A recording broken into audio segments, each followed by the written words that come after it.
All right, so I am here. I am here in this on this lovely morning, to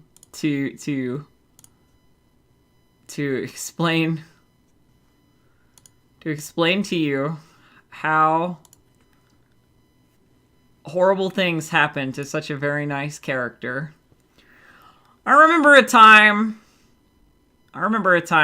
back in the day when Tawney was the character I described as the most relaxing character that I play. Like, she's my break character. Like, she's just nice to play. She's a nice person. She doesn't do bad things. And she just, you know, like, is lazy and likes her naps and her snacks, you know, and that's the jam. There was a point in time where that was the jam. That was everything that she needed. That was the whole kit and caboodle, so to speak. Suffice it to say, these things have changed, right? These things have gotten much scarier than they used to. But that's, you know, that's the kind of thing that happens over time. Characters change. Characters grow. Characters get different, you know? Let me see. For those of you who have not caught up in the last 6 months, I'm gonna tell you the quick story. You know, the quick story of what has happened the last couple of months. So Tawney got a scroll from the library. There's an ancient library, and she got a scroll from the library. And on this scroll, we don't know what was on it, right? But Tawney asked a question, and the question she asked to the librarian was, "Tell me how I can live forever," because she was scared about dying, and she didn't want to die. She wanted to live forever and nap and snack and relax for eternity. That was her plan. She was going to make a potion, like Philosopher's Stone style, and drink it, and then be immortal. Okay? So the secret I asked from the librarian is, "Tell me how to live forever." And so the librarian gave me a scroll. Boom, there you go. It's a scroll. And said, "Don't open it. Sleep with it under your pillow. If you open it, bad things could happen." Okay? You can't open it, you can't read it. Sleep with it under your pillow, and it will permeate in your brain. You know? It will absorb into your tissue. And you'll learn what's on the scroll, but slowly. If you open it, it's gonna come all at once. And that's really gonna fuck you up. You know?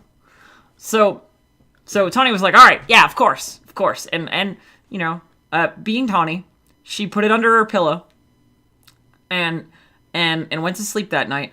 And when she woke up in the morning, it was open. I must have, like, pushed it wrong, or, like, the ribbon was loose or something. While I was sleeping, I must have rolled around or something, but the scroll was on the floor and wide open. I was like, well, okay. Time to go tell Plot about that. So I did that. This is a long time ago. This is, like, a bunch of time ago. This is, like, more than 10 months ago that this happened. So it opened up. I went to go see the Shapers. And I said, "My scroll is open." And they were like, "Okay!" So that, you know, flash forward a couple of months from there. And, Tawney gets she's away for a couple of months, and she comes back, and she's different. She remembers making a potion in the woods.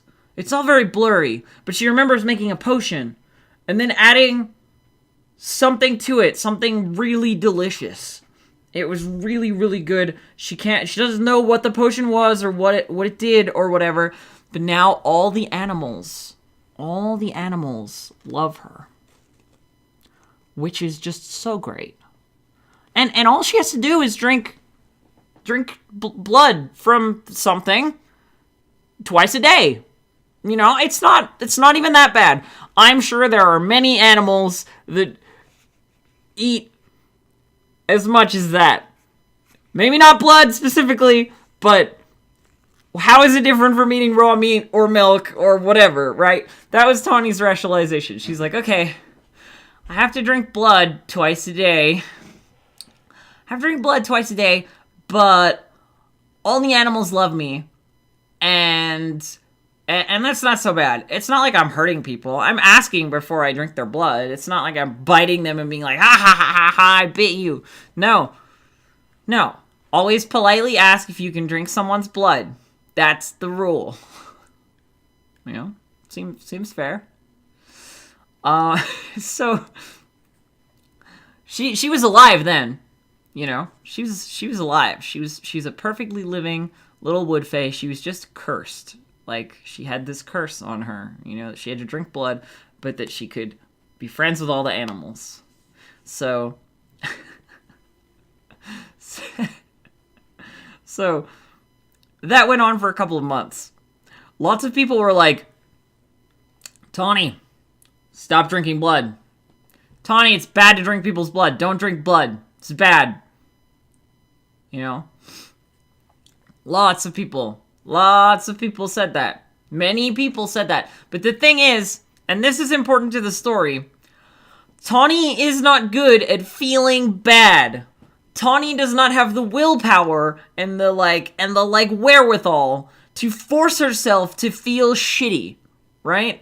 She is a person that needs to be comfortable, that likes to feel good, and, you know, to feel like she's fine, you know, and not drinking blood made her sick. So she kept doing it because she didn't want to be sick, right? That's kind of the idea. People were like, no, Tawney, it's bad. You should go cold turkey. And then Tawney's like, but I'm hungry, though. That's not what she sounds like. It would be more like, but I'm hungry, though. You know, something like that. Yeah, she gets very sick. Mechanically, the way it was working is the same way that it works with vampires, which is you lose 10% of your maximum health every day that you don't drink. Every day that you don't drink, you lose 10% of your maximum health down to 1. And if you are at 1, you stay at 1. So you can survive, it's just 1.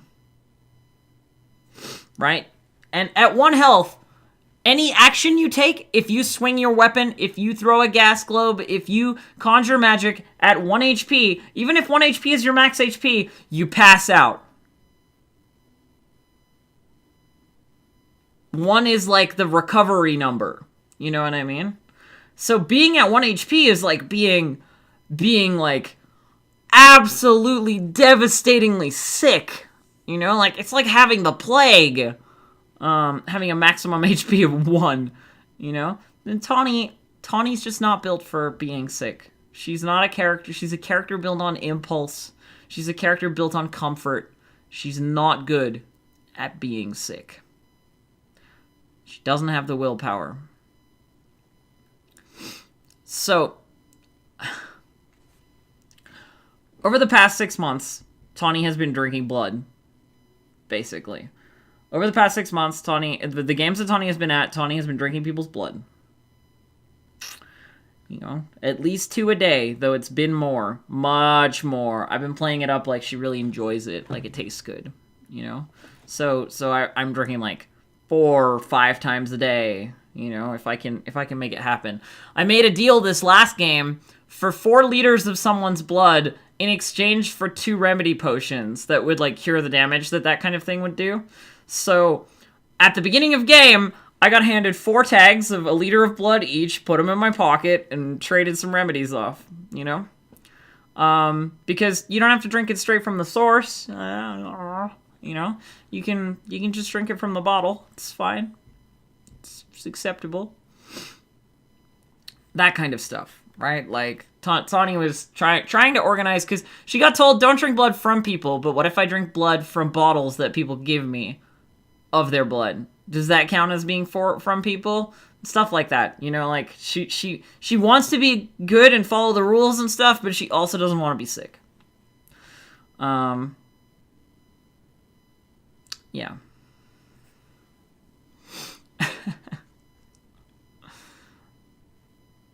Alright, you don't say these things. Don't say the audio's desynced. Now I'm gonna worry that it is. I don't think so. Okay, good. Okay, good. So I got to this game. Flash forward. Flash forward in this story. Now that you've gotten all the required, like, small backstory without the details. If you want the details, there are plenty of stories on my YouTube about Tawney that have details about this stuff. But flash forward to this game. This one this weekend. Game started as normal. Everything was fine. I mean, it took us 6 hours to drive there, so we there was some pre-game game. Let me tell you, we started driving there, and it's about 6 hours to get to the site from where we are. So we left at around 7 p.m. We got there around 3 in the morning. But the thing is, actually, it was like 3 in the morning because we had to push the car out of a ditch, or not out of a ditch, but like, there's a lot of snow buildup on one of the back roads, and the car got, like, beached on the snow. And we had to, like, get out and push that shit out of there. Like, it was desperate. It was a desperate situation. It was one of those moments where it was like, oh, good, it's 3 in the morning, and there's no one around, and we're on a back road, and there's no connection to the internet, and everything is horrible, and the car is stuck. Yeah. So we managed to push it out, suffice to say, but we were very panicked about it. Anyway, so we got the car out, we got to site, and that was like our first boss of the evening. It was the best. But so we got out and got into game and went to the log and stuff to log our actions and so forth, to get our character sheets and our production and stuff. All that business. And I was expecting to get handed like a piece of paper at logistics that was like, and now you are a vampire, or and now this has happened, because I wasn't expecting them to give me the vampire template. Let me tell you, that was not in my expectation for this game. A lot of the pre-game talk and a lot of the talk up to this was like, we don't want the vampire template in game. It's a strong template. It's really powerful, and we don't know if we want it in the game. And I was like, cool, I wonder what's going to happen to Tawney, and I thought maybe there'd be something at logistics that had changed since all the blood stuff was expiring this month.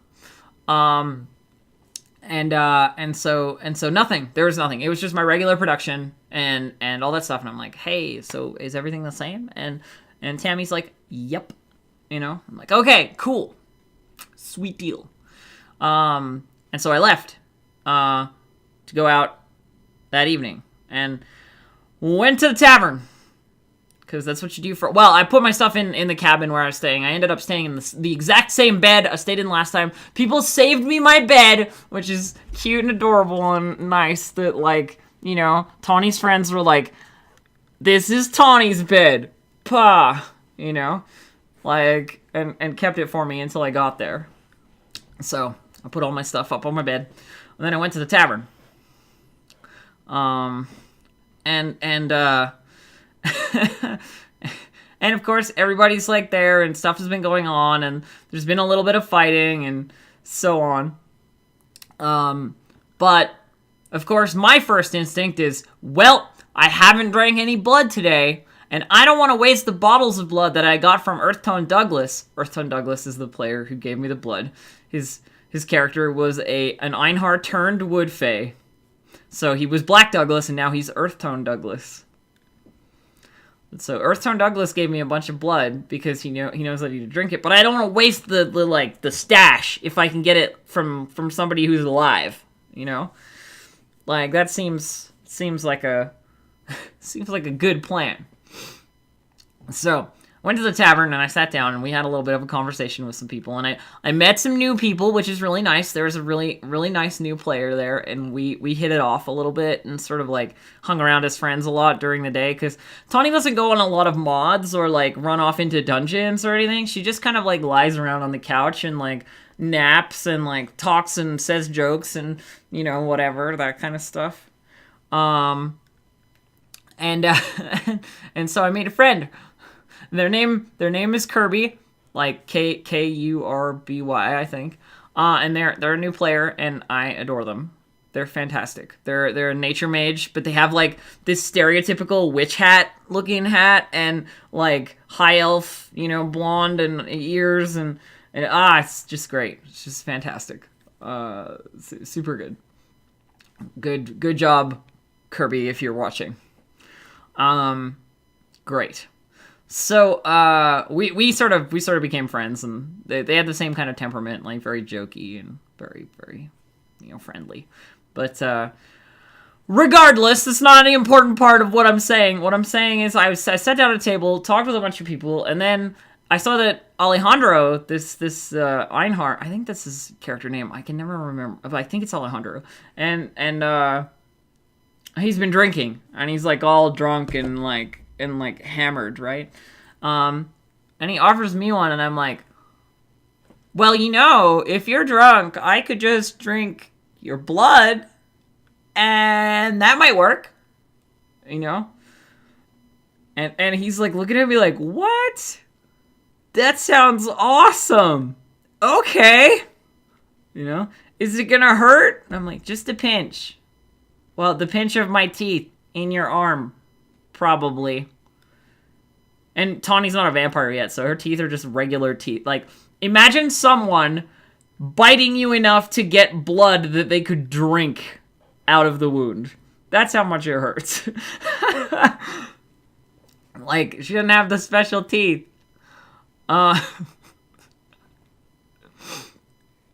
So Alejandro's like, sweet, cool.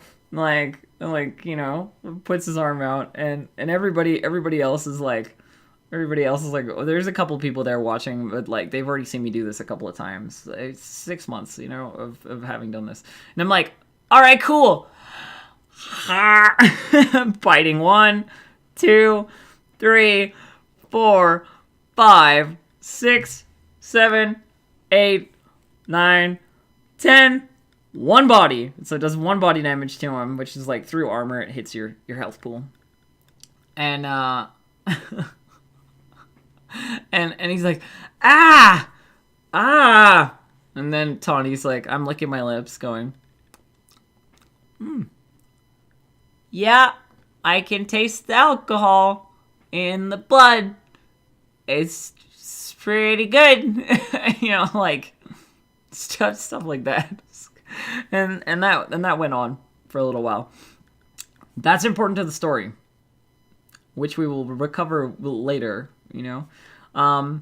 But like, so that night went very, very calmly, and I went to bed, and I napped and got up in the morning and you know, went out and went to look for another victim.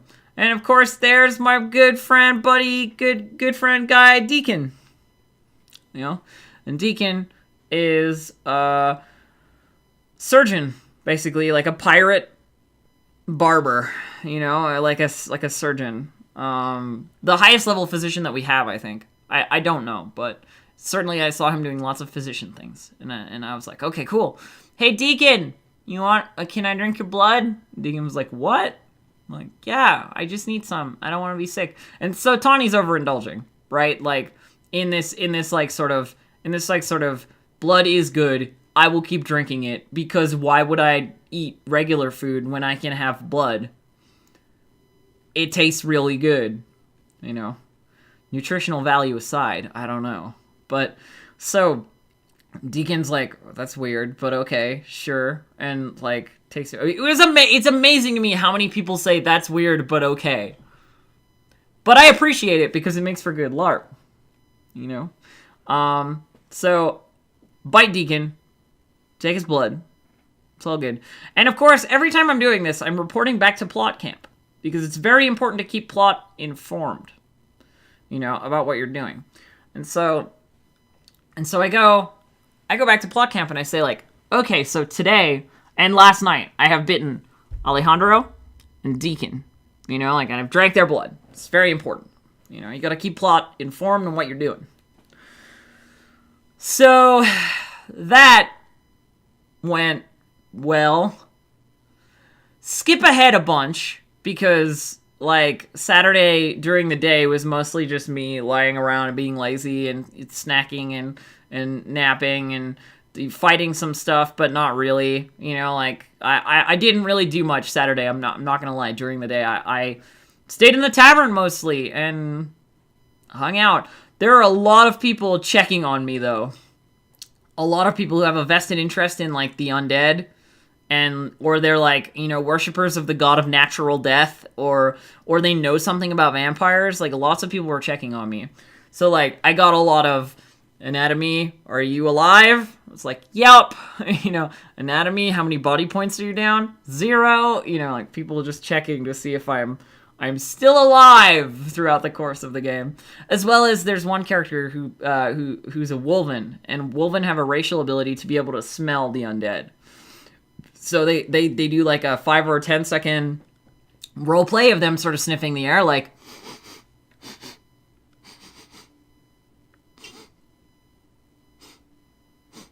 and then they call sense undead, and any undead have to say here, right? So that comes into play later, but suffice it to say, Argus, the woman, was sniffing me a lot. It was getting annoying. You know, like when you know someone's watching you, like, really closely, and you're like, stop watching me. That's how it felt, you know? Like,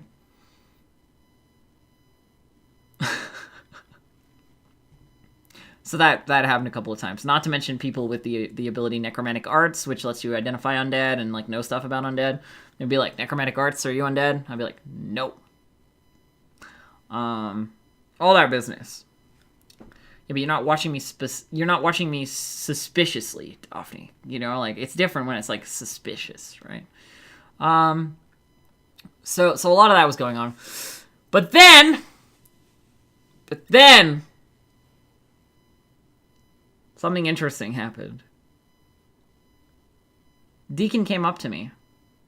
All smiles, all happy, absolutely charming smiles. And went, Tawney, I just want you to know that whatever you need, I'm there for you. If you need more blood, I'll help you. I want to make sure that you're okay because you're my best friend. You know, we're best friends. And, like, he hugged me, which was weird. Like, we've never hugged before. And Tawney was like, oh yeah, okay, cool. That's awesome. You know, great. You know, I'll come back to you if I need more. Stuff like that. And then later on, Alejandro was like,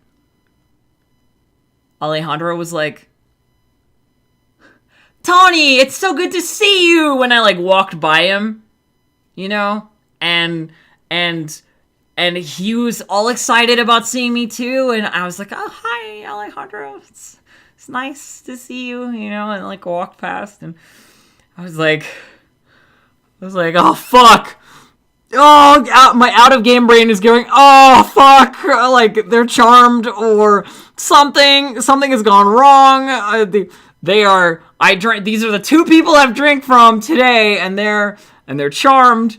And then I drank some of Douglas's blood from a bottle, because I was like, there's no way that this can hurt anyone. I was like, I'll drink this blood. And then later on, Douglas was like, Tawney, you're the best. And I was like,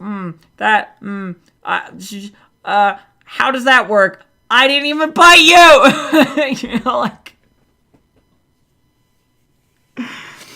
Tawney was just... Tawney was just, like, really, really freaked out by this whole thing. She was just biting people and charming them. Apparently, just when they get bitten, they just get charmed. And so that's interesting. Definitely. But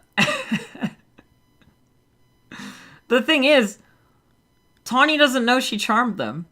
And Tawney believes in the good friendliness and awesomeness of every person. And so she doesn't even realize.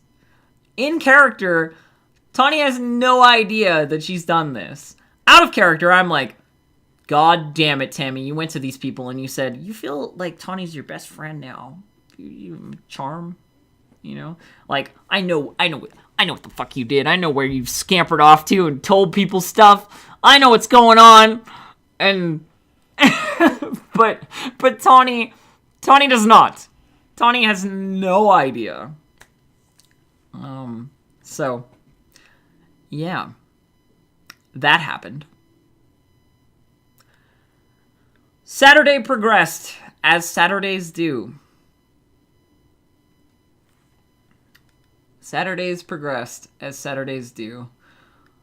Some people went down into dungeons, or not dungeons, but into the Umber Core below the town and, like, fought against the undead that were down there, trying to find the Minotaur Necromancer who's down there, which we've been searching for a couple of months. Some people did some other stuff. Some people did, some other things. I don't really know what they were, because I was busy sleeping on the couch, I wanted to be near plot if plot happened, so I was, I was sleeping, like, on the couch, in the tavern.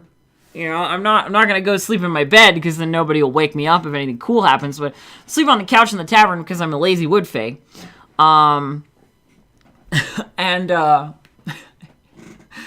Yeah, so things get dark really early. Things get dark really early in Canada in winter. Let me tell you that, okay? I don't know if it's a thing, but by the time it was about 7 o'clock, by the time it was 6 o'clock, it felt like it was 11, It was pitch fucking dark. Absolutely dark. And I wondered, people were talking to me about this curse and, like, trying to fix it and stuff, and I was like, yeah, okay, so I have a plan, because I have some wood fae blood, and, nobody questioned that. I'm like, I have some wood fae blood, so what I can do is I can take some of my own blood out, and then compare the two alchemically, and make sure that that if it's not in my blood. That seems like a good idea, yeah? Okay, cool. It was around this time, or a little bit before this time, the reason I was doing this research, but a little bit before this time, Tammy had wandered out into with a white headband on, wandered out and whispered in my ear something very tantalizing. And what she whispered was, the blood that you're drinking right now doesn't seem as good. It's not as satisfying.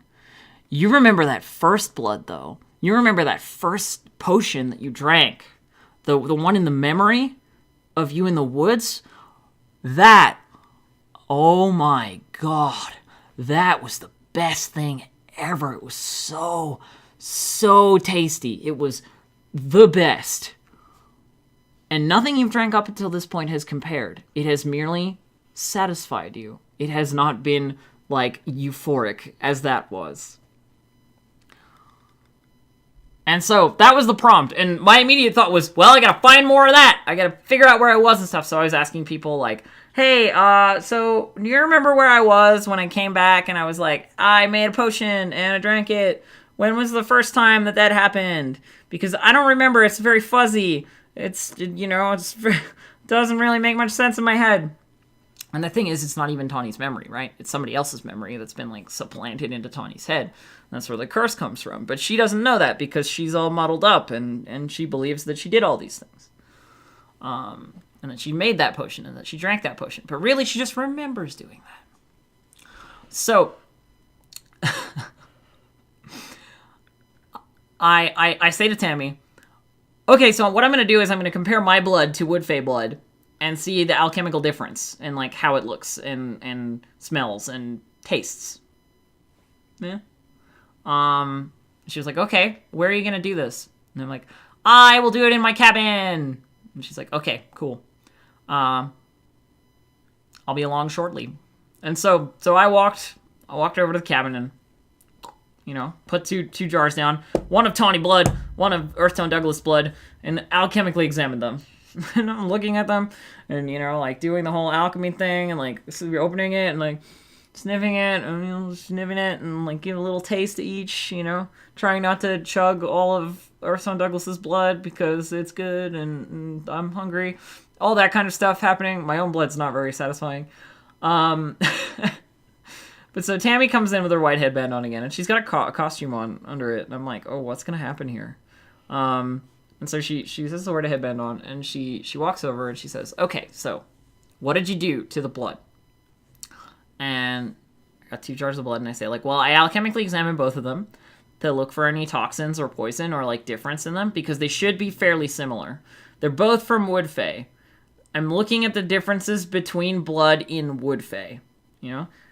And Tammy goes, your blood? It's fucked. It looks weird. It's not like purple or green or anything, but it's definitely like the wrong red. You know? It's definitely different from Earthtone Douglas's blood. I was like, oh! Great! Sitting there with my jars of blood, and she goes, is that everything? And I went, yep. And she went, okay. And then walked out of the room. And so I put the blood down, and I went to walk out the room. Because, hey, I gotta report my findings to the various people who asked me to do this. I see that Tammy, as the NPC she was dressed as, is standing on the porch of the building across from me, like knocking on their door, and curiosity got the best of me, and instead of continuing to walk and ignoring the new person, I stood on the path and I listened real close to what she was saying to the people in the cabin. And she said something about the library and about memories and about how it's definitely not something, and I couldn't hear it all, but she was talking about the library and memories and like, you know, that's me. I need that. So I hung around on the path outside, and then when she opened the door to come out, I like started walking away again and then turned around as if I wasn't eavesdropping, and I went, oh, hi. She went, hello. She's dressed as an Einhar, so she's got like a little bit of plaid and like some fur and stuff, and it's dark and I can't really see the details, but she goes, hello. Maybe you can help me. I'm looking for someone or something that took something that didn't belong to them. And I'm like, maybe I can help. What are you looking for? And she's, a memory. A memory of what? I got a memory, I think, from the library. And she says, oh, really? Well,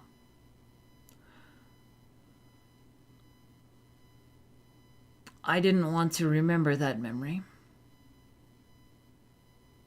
And I'm hoping that it can be put back. I'm like, is the memory about making a potion? She goes, so you have my memory.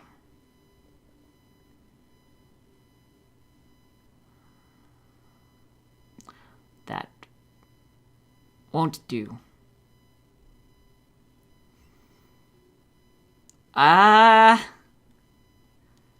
Okay. We can talk about it and like try and figure it out because I'm feeling weird and sick and I need something. I don't know what I need, but I need something to help. She goes, don't worry. I can help you. I said, great. Let's go talk in my cabin. Yeah. And like I go over there into the cabin. She follows me in and sits down on the bed. And I can see now that she is wearing like white makeup. You know, and she's very pale. And in the dark I couldn't see it, but in the light of the cabin I could see it. And I don't let it affect Tawney's conversation here, because she's got to keep her stride. This is a person who can help her, a person who can cure her, right? And that's great. That's awesome. And so I sit down on the bed across from her and say, okay, so what was that memory? What's the memory?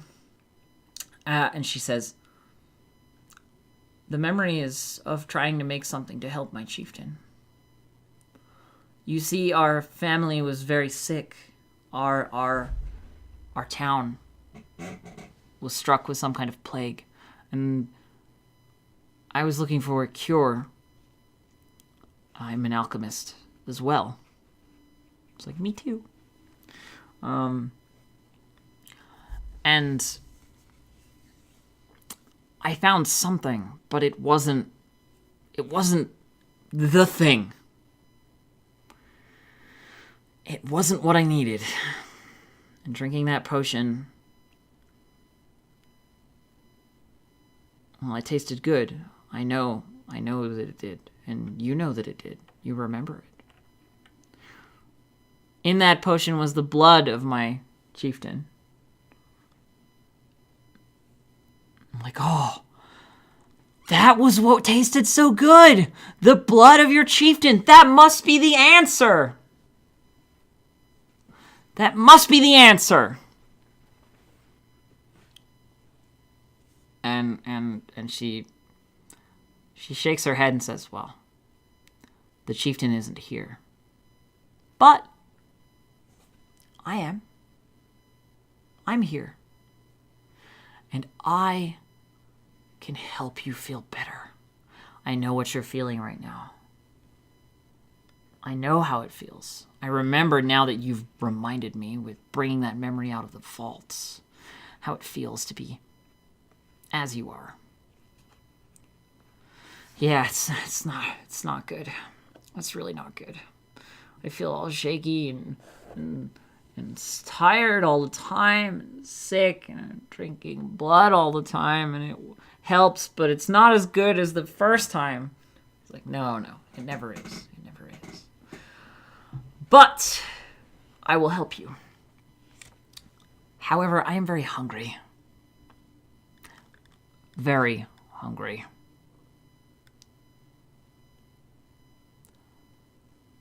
Bring me some food. And then I'll help you.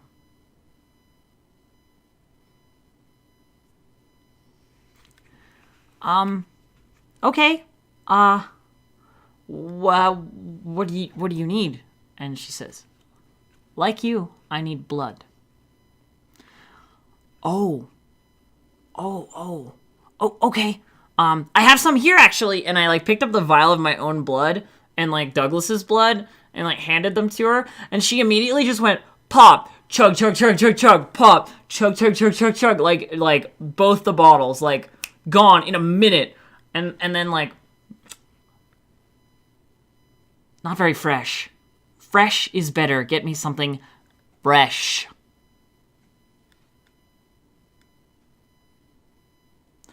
Okay. Yeah, sure. Okay. And so I say, you're not going to kill them, right? You're not going to hurt them? She says, well, I will do my best. Okay. Great. All right. I will bring someone to you. But if someone comes in and you're sitting here and they come in and they're not, and they don't know why you're here, please just make up a reason for you to be here. Don't hurt them. Don't do anything bad. Just stay here. Just stay here. And I'll be right back. Okay. And then, off I go. And of course, who is it that I run into in the tavern, separate from everyone else, having a small conversation with a friend who I can interrupt, but Deacon. The person who's charmed to me.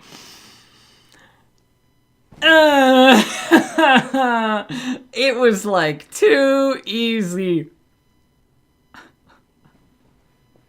And I go, Deacon, I need your help. And he goes, like, of course, Tawney. And like gets up and, comes with me immediately. And we go walking back over to the cabin. And Deacon's like, what's this about? And I'm like, well, I have a friend and she's going to help me, but I need you to help her, And he's like, all right, cool. Yeah, I can do that. And we go in and and she's sitting on the bed still. Nobody's come in. And we enter and she looks at Deacon with like this, like lip smacking. You can almost feel the taste of it, right? Like already on her lips, sort of thing, like the way she's looking at him. And I turn to Deacon and I say, "This is my friend. She needs your help. And I need her help. So if you can help her, then I get help, and that means that I can feel better because I don't feel good." And Deacon says, "Well, if it's to help you, then I guess I can. Sure." And he says, "What do I have to do?" And I say, "Well, you have to give her blood. Just like you gave me blood, but she needs some because she's also sick." And she nods and says, "Well, just need a little of your blood." Stands up, and Deacon's like, "Okay," and like bears his arm and offers it. And she bites into his arm, biting 1, 2, 3, and then she goes, "One body, one body, one body, one body," and she's like draining blood from him, and it's doing 1 damage every time straight to his health pool. And you see, I saw Deacon like brace against the frame of the door and like look a little bit, or not the frame of the door, but like against the bunk, and look a little bit dizzy. And immediately I pop a potion and I force it into his mouth.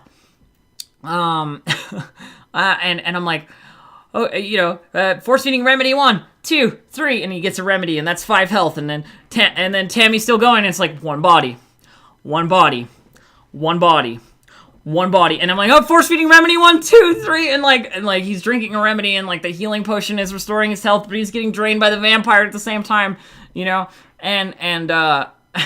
and so eventually she stops. After 3 potions used by Tawney, she stops, and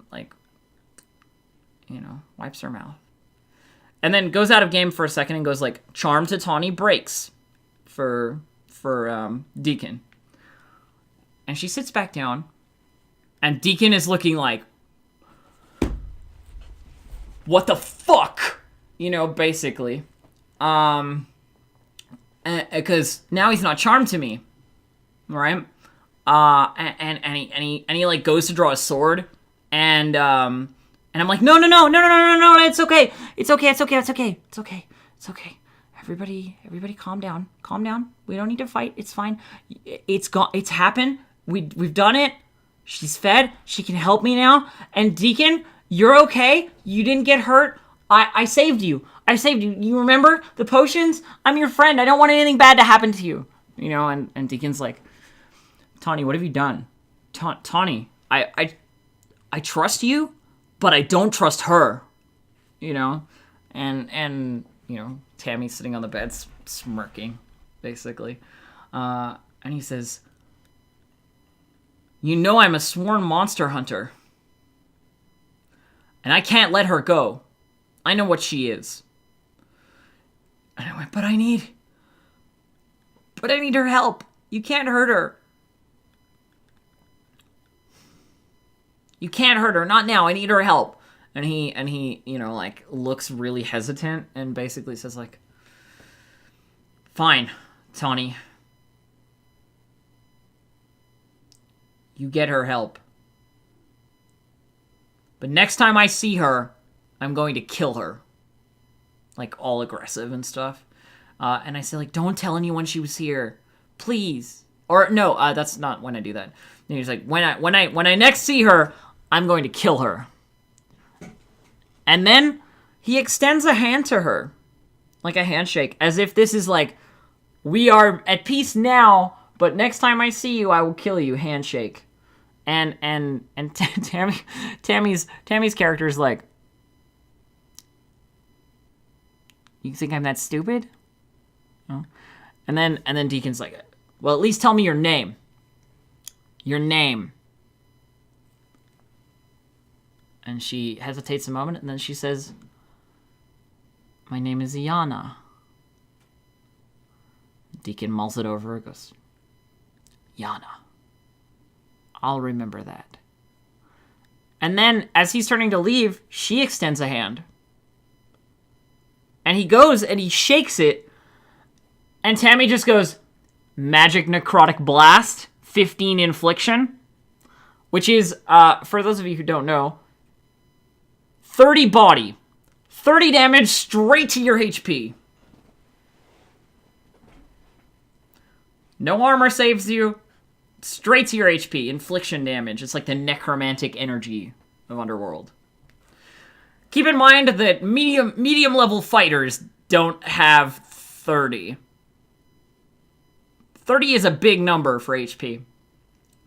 And so it just goes, Magic Necrotic Blast. And Deacon immediately, like, braces against the wall and then just slumps onto the ground and is bleeding out, right? And Yana gets up and walks over to him. And I'm like, don't do anything. You know, like, leave him. It's fine. And she says, Tawney, I can help you. I can. And I want to. You brought me food. You've done everything I could ask. All you have to do is drink my blood. And it will help.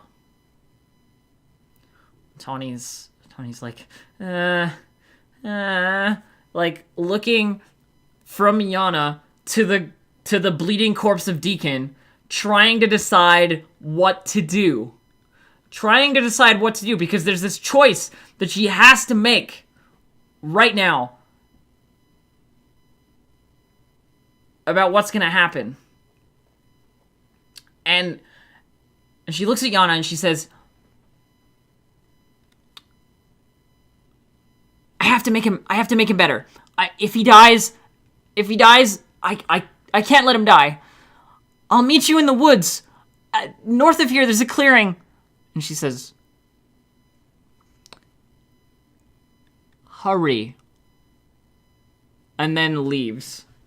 And I, like, jump down and help Deacon and you know, give him a potion and get him back up, because he's only in his bleed count, he's not in his death count, so I can actually do something about it. I had to move quickly if I wanted to, because you only bleed out for a minute, then you're dying.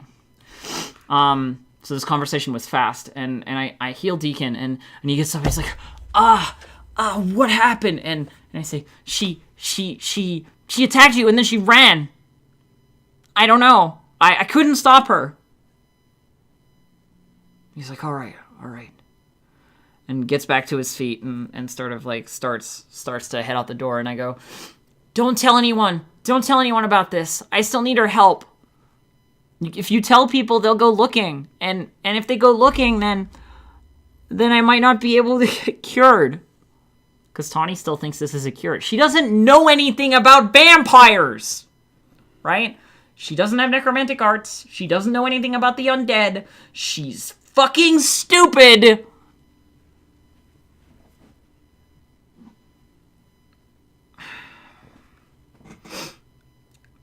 So, she thinks that this is like a lead-in to the cure for her curse, right?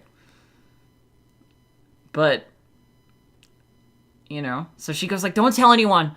I need her help still. And Deacon, like, agrees and says, Tawney, I don't like how this is going. Next time I see her, I will kill her. And I hope that I never have to hurt you, and I never want to hurt you. Don't make me. I swear I'll never hunt you, but this is a dangerous thing you're doing. And Tawney nods, like, yeah, okay, yeah, all right. And Deacon goes, and Tawney goes, and I head out to the woods to the clearing that I mentioned. There's a little, like, place with some bleachers around it, and, like, nobody goes out there, so we went out there, and Tammy's already standing there with Yana's costume on. And she says, oh, you've come. Good. Did you bring me a snack? And smart Tawney brought some animals with her, because she has charm. You know, she has the charm aura, so she was like, if you're gonna be hungry, I'm gonna bring animals. So I did. I brought animals with me. Activated my charm, brought animals. And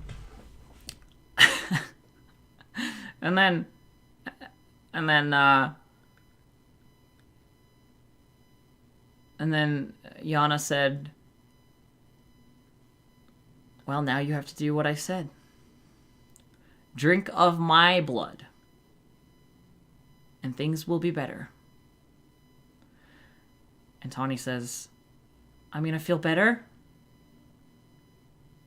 I'm not gonna feel sick anymore? Yana says, well, this won't be the last time. We'll have to meet again once more. But yes, it will make you feel better. Not the same, but better. It will help to numb things.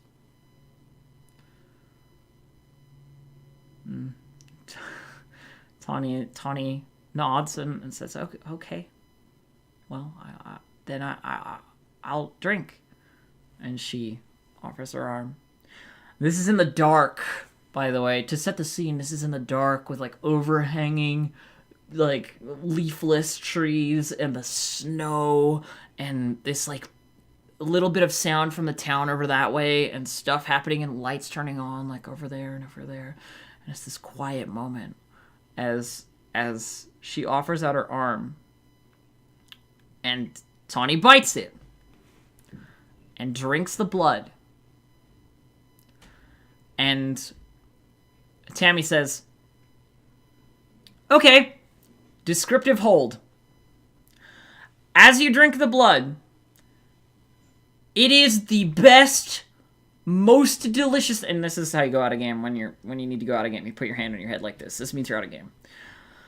It is the best, most delicious, indescribably awesome thing that you could ever taste. It is so good. It is delicious. It is the best thing ever. And it reminds you of the memory. In that it is that good. And I'm like, well, now I'm fucked. Because there is no way that Tawney would not go after the most delicious thing in the world. You know what I mean? Like, she is a character built around comfort and snacks and naps. It is the most delicious thing in the world. And she's just drank some. And so, you know, hold ends, and Tawney, like, you know, looks up at Yana and like, gets some of the blood off her chin and, like, licking my fingers, you know? And Yana says, this is not the last thing that you need to do. There's more, and you can have more. But you need to find somewhere to sleep. A box. Somewhere closed and tight, so that you have somewhere to recover.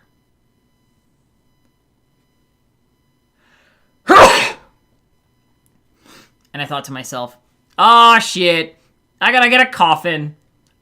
This definitely vampire shit now. This isn't like some half measure. This is like all the way vampire shit is what I was thinking in my head. Like, this is all the way vampire shit. Holy fuck. And so I need to find a box to recover in. And she says, once you find that box and tell me that you have it, then we can do the last step. Because I'll know you have somewhere to go. I'm like, okay, all right, cool. How will I get in contact with you, Yana? I wanna see you again really soon. Really soon. And she says, well, if you charm all the animals like you have here and you bring them to this place, I'll see them moving. And I'll know. And I'll come here. Okay. Yeah. All right.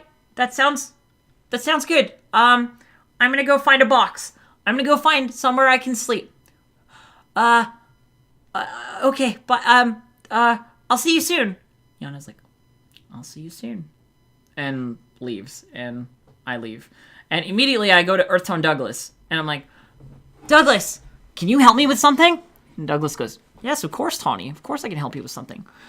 Douglas, we need to go down to the shipyard, you know, a little way away from here. We need to go down to the shipyard and get a crate or a box, you know, that they put, like, stuff in, but it has to be big enough that I fit in it. So it doesn't have to be that big, but I gotta fit in it, you know?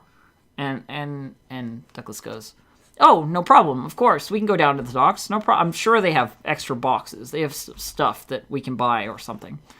I'm like, all right, cool. And so there's no actual docks. We have to go to plot camp. We go to plot camp, and you know, out of game, we say, like, so me and Douglas go down to the docks. We go down there, and we get a box, like a crate. How much does this crate cost us? Because I'm sure that they're gonna sell them, you know. And Tammy's like, yeah, of course. You pay a gold and you get an empty crate large enough for Tawney. And then I say, well, we take it to the woods, and we just like leave it in the middle of kind of nowhere because we don't have anywhere safe to put it right now. So we just leave it out there. And Tammy's like, all right, cool. You got a box. Nice. Go back in the game and come back and see me when you go and see Yana. I'm like, all right, cool. So I go back in the game and I run into my friend Auric. And Auric is like this alchemist who has been Tawney's friend since Auric arrived. Like, Tawney tried to take him sort of under her wing a little bit and like teach him stuff. And I tend to do this a lot with like new players with Tawney, where she's sort of like the character that they first meet and like talk to a lot because she's very talkative and very open and very friendly. But I run into Auric and I say, Auric, I think I found the solution. Auric, I know how this is gonna work. I know I have a plan. You know, Auric's like, oh, I'd like to hear that. You know, and I say like, well, Yana told me to get a box, and the box, and I sleep in the box, and yeah, I need to go and see her, and she said to go see her, and Auric's like, Tawney, this doesn't sound very good. You know, this doesn't sound like the kind of thing you should do. And we're like, but it's so tasty, Auric. It's so good. Her blood tastes better than anything I've ever tasted in my whole life. And she's gonna give me more. She said she'd give me more if I got a box and I put it somewhere safe. So I got a box and I put it somewhere safe. Are you sure about this, Tawney? Are you sure about what you're doing here? And we're like, I can't go back now. Or I can taste it in my mouth. Or I feel sick just thinking about not having it. You know, and Tawney's like sort of getting a little bit upset because like you get this stuff in your system and then It's like a drug, you know. I imagine the way I imagine it is that it's like a drug, and I played it up as such, you know, like it's this fucking addictive, delicious stuff, and she wants more of it, right? Of course, and Oryx as well. I trust you, Tawney. I trust your choices. I trust what you'll do here. And I'll be with you every step of the way if you need it. Whatever you need from me. And I'm immediately thinking to myself, like, is he charmed? Is he charmed to me? But he wasn't. He was just being a good friend. Or like, trying to be a good friend. Not the kind of friend that stops you, but the kind of friend that tries to help, I guess. And he says, like, well, you have to let me bring someone else in on this, Tawney. And I'm like, no, you can't. You can't tell anyone. If you tell people, they'll stop. They'll stop me. And I don't want that. He says, well, I just want to bring Ander in. Ander will know what to do. Ander will understand. I'm like, well, I guess if you want. And so he goes to get Ander, and Ander comes out, and we have a little private conversation on the street. We're like, I have to go and see Yana again. I'm like, who's Yana? It's like this lady that I met, and her blood tastes so good, and I think it's the cure. I think it's the cure for my sickness, you know? And the real thing here is, like, all of us are playing to a certain degree. Like, we don't know about like, the specific lore of vampires, right? Because out of game, all of us are like, vampire, vampire, vampire, vampire, vampire, vampire, vampire, vampire. Okay, all this stuff is vampires, right? You know? It's definitely a vampire. Out of game, our brains know that. But in game, we're not experts on the undead, you know? And so there's a lot of, like, willful ignorance going on in character, because to do anything else would be to be disingenuous about that, you know? At least in my opinion, right? So Anders like, well, okay? It doesn't sound good. It sounds like a bad thing. You shouldn't, probably, but if you're going to, I can't stop you. I'm not going to restrain you. I'm not going to hold you against a wall and stop you from doing this thing. But remember that the choices you make have consequences, and if this turns out to be bad, then bad things will happen. I'm like, Oryx said he would help me. And Oryx like, I did. It's true. And Anders says, I'll help you as well, Tawney. But I can't promise that it'll end well. I say, okay. Well, I'm smart. I know what I'm doing. And I need this. I can't tell you how much I need it, but I need it. And they nod and sort of like... Little do I know that they're going to go and try and hunt the vampire before I can find her. You know? Like, they were looking for Yana immediately after that. Trying to gather up a posse to go murder her so that, like, I wouldn't have that third drink. That was their plan. But my plan was to immediately go and see Yana directly after this conversation. So I went to plot camp and I said, I activate my animal empathy aura and I walk out in the woods. Tammy's like, okay, cool. Go do that. I'm like, all right, sweet. So I go out in the woods, and Douglas comes with me because, you know, he wants to come with me and he's charmed to me and he comes with me. And we go out into the woods and I got my little wood, you know, my bodyguard, Douglas, with his shield and his sword, you know, and so we're waiting in the woods, in the clearing, and we wait a little while, and I say, like, Yana's gonna come, and it's gonna make me all well again. It's gonna be okay, Douglas. And Douglas is like, yeah, it's good. You're gonna be good. You're gonna be well. I'm like, yeah. So we get out there, and we wait a little, and then we hear crunching in the undergrowth, you know, and footsteps and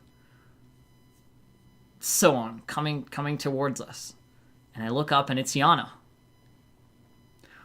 And she says, You're back sooner than I expected.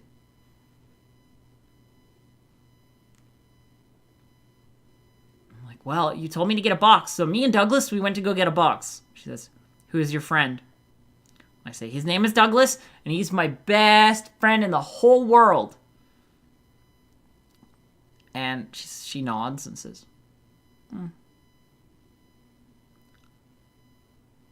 well, the next step is to drink, assuming you have the box. I'm like, I do. It's in the woods over there. It's in the woods over there. And she nods and says, you're going to need to sleep in it after this. Not immediately, but soon. When you have time, a day, you have to sleep in that box. It's very important. I'm like, okay, but right now it's just a box, right? Doesn't matter. She's like, doesn't matter right now. Right now, you need to drink my blood, Tawney.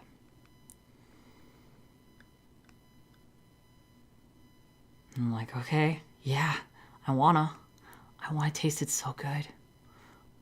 Can I have some? And she goes, of course, I wouldn't have come back if I wasn't going to finish what we started. She offers up a hand. And I say,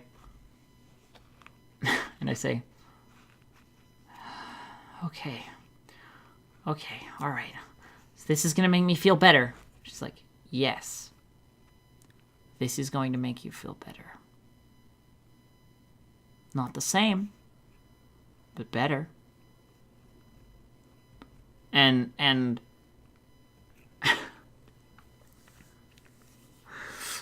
as I'm about to take a bite, she says, think carefully. This is your last chance. You do this, it's done. And I'm like,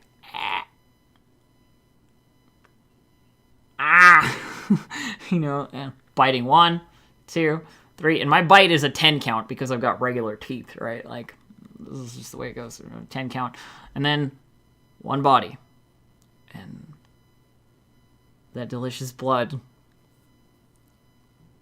on my lips again, and I draw back like I'm expecting something to happen, and she goes, no, keep drinking. You have to keep going. 3 times, Tawney. Keep drinking. And I'm like, okay. And, it was more delicious heroin for me. And so, drink. Go through all of the 2 next stages. And Douglas is standing there like, like he trusts me, but he doesn't trust her. So forth. So I keep drinking. And then as soon as I'm done the 3rd time, she steps back. I step back. And again, I'm just like wiping my mouth and licking my lips, all the delicious vampire blood, And she says,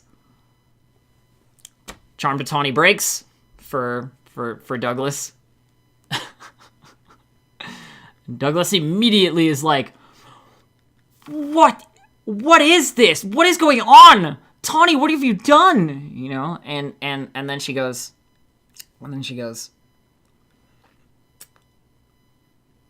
Tawney, you feel weird. You feel sick. What she actually said at this point, because we messed it up a little bit, but like in the retcon of the story, basically what happens is that Tawney feels really, really sick all of a sudden. But what she actually said here was, Tawney, you feel your heart slow down and stop. But there's actually a whole hour where that happens. So we retconned that, a little bit as a thing. So Tawney's feeling sick and weird and like doubles over a little bit like, what?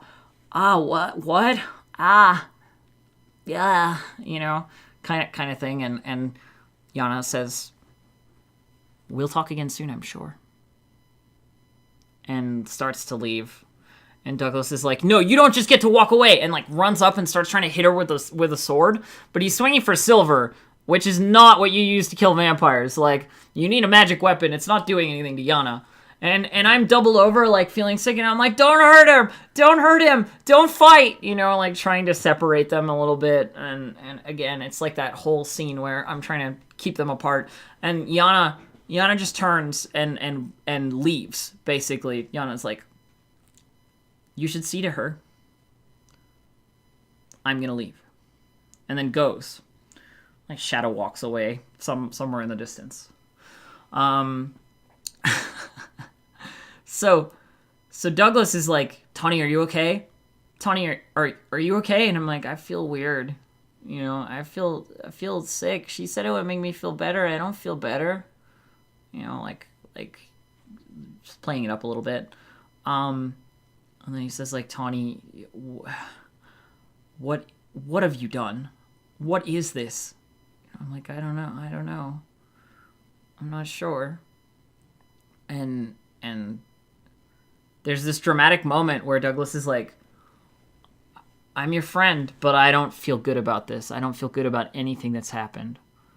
I'm like, well, how did you feel before? And he's like, I felt so sure of you. I'm not sure I didn't like that better. You know? And I said, like, well, maybe we can make it happen again. Yeah, maybe we can. Like, just, you know, talk with me. And we didn't know the rules for it, but basically what we said was, like, this is going to be the thrall relationship here. Like, Douglas willingly submits to Tawney's charm, you know? And there's, like, an exchange of blood that happens, but we've already done that, like, in the past. So we just kind of hopped past that. And in this scene, he was once again charmed and made into my thrall. Yeah, basically. And so Tammy was hanging around at a game, and then goes, you and me, we need to go to plot camp, you know? And so we do. And Douglas is left to wander, sort of thing, for a little while. We go back to town, and then I go out of game to plot camp. Because I gotta pick my vampire powers. We had to go over the vampire rules and apply all the things the vampire does to Tawney. Oh boy.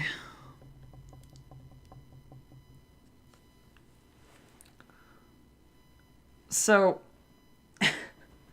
the way this ended up working out was basically like, all right, so me and Tammy are gonna go to her bunk and, like, look at her phone and go through the vampire rules and apply everything to Tawney.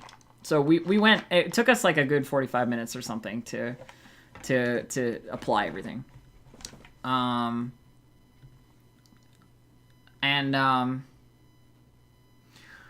You know, we sat there and went through the rules, and there was a couple of things where it was like, okay, so she has a typical undead state, you know, which means you're immune to mind affecting skills. You can't be charmed or slept or paralyzed or any of that. You're undead. None of that works.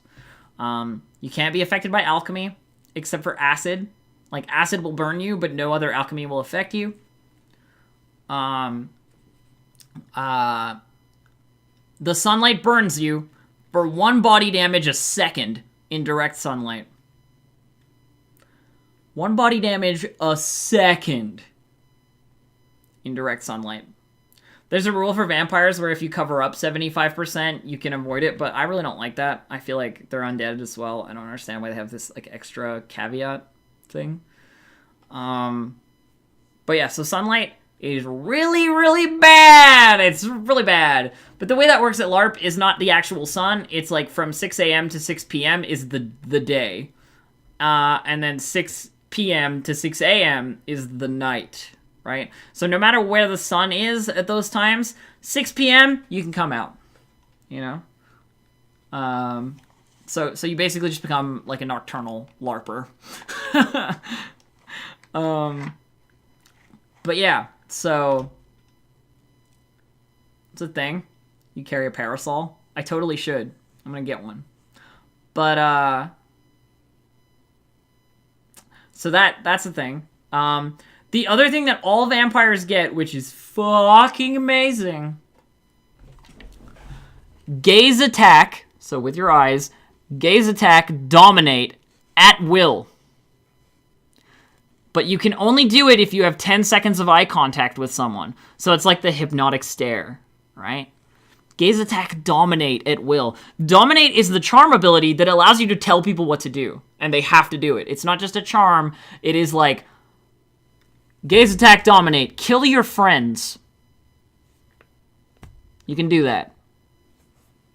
You know?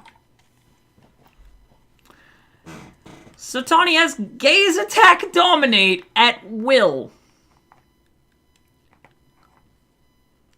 That by itself would have been enough for me. But then Tammy kept going. Tammy kept going. And Tammy said, you also have 50 body points extra per generation. I'm a 10th generation, so I'm like first. I'm like the smallest of type of vampire. This 10th to first. So I get 50 extra HP just to my body. 50. Which is more than a high-level fighter has total. Basically. So you have 50 extra HP straight away. However, if you hit the ground, ever, you turn to ash. No bleed count, no death count, straight to the red circle. Or straight to your coffin. But your coffin provides you, once it is attuned, which it will be next game because I'm sleeping in it out, throughout the month. Once it is attuned, provides you with 10 deaths. 10 deaths! You get 2 free ones as a base, and I still have those. But the coffin gives you 10.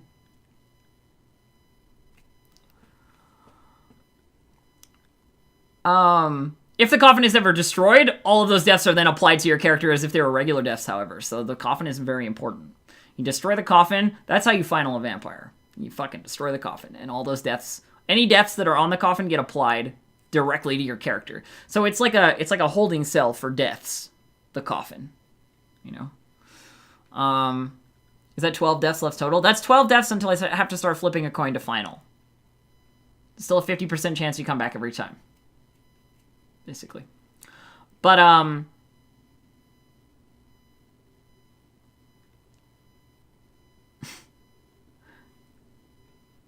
yeah.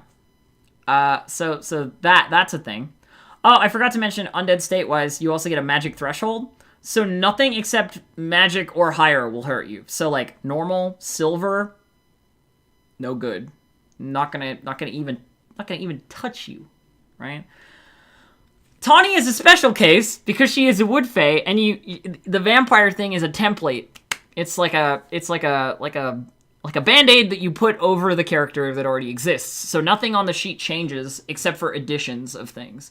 So Tawney is a wood fae vampire rather than like an Einhar vampire or a human vampire or a wild elf vampire, whatever. She is a wood fae vampire. So iron still hurts. Iron is still bad. Iron fucking kills me. Which makes her far less scary. Far less scary.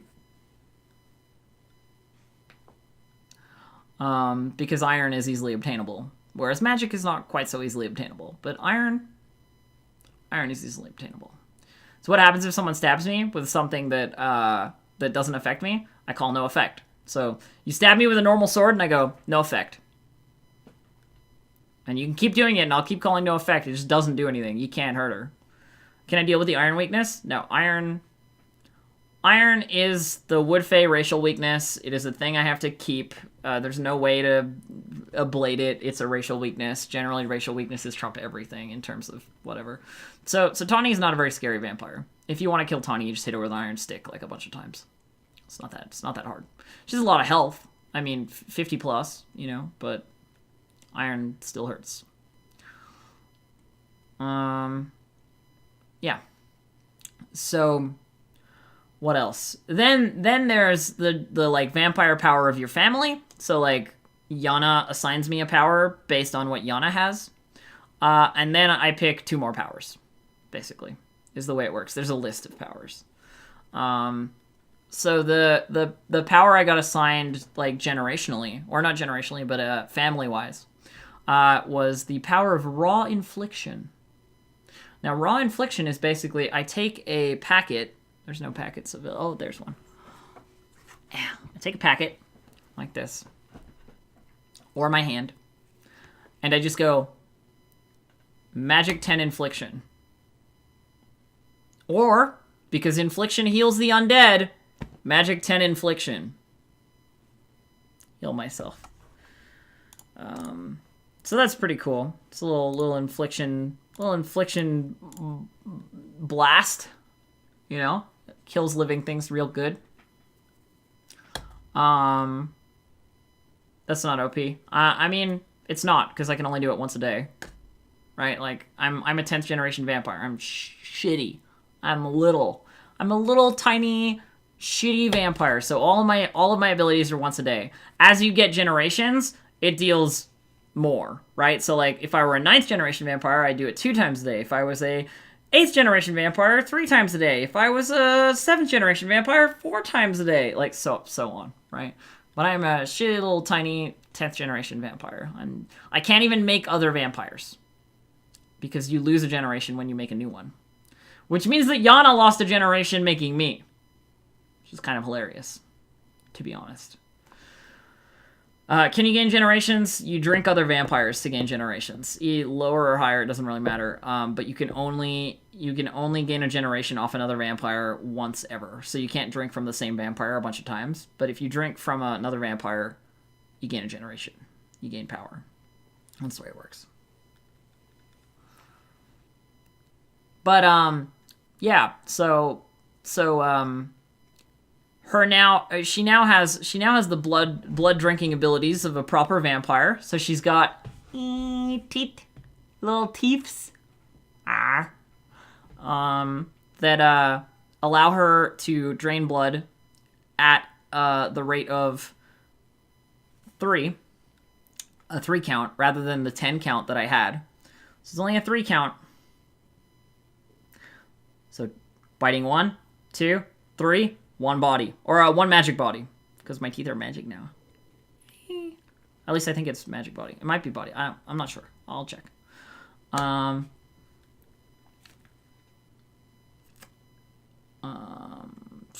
I bloodbound to the vampire that I drank from? No. There's nothing about having to be loyal to your sire or anything like that in the rules. At least that I saw. But so, you know, there's a bunch of stuff that happened. And then, so I got Raw Infliction as my power from Yana. It's kind of a mediocre power, but whatever, it's fine. I actually heard that maybe the family powers are different and they shouldn't have been picked from the same list as the rest of the powers, but I'll talk about that later, and if anything changes, I'll let you know. I took the animal empathy power because Tawney already had it, and it felt weird to not take it. You know what I mean? Like, the animal empathy power is on the list where you get, like, an animal empathy aura. And it felt strange to just, like, change powers, because I feel like she's had this power through this curse the whole time, and we'll keep it on her list, you know? Vampire powers. Animal empathy.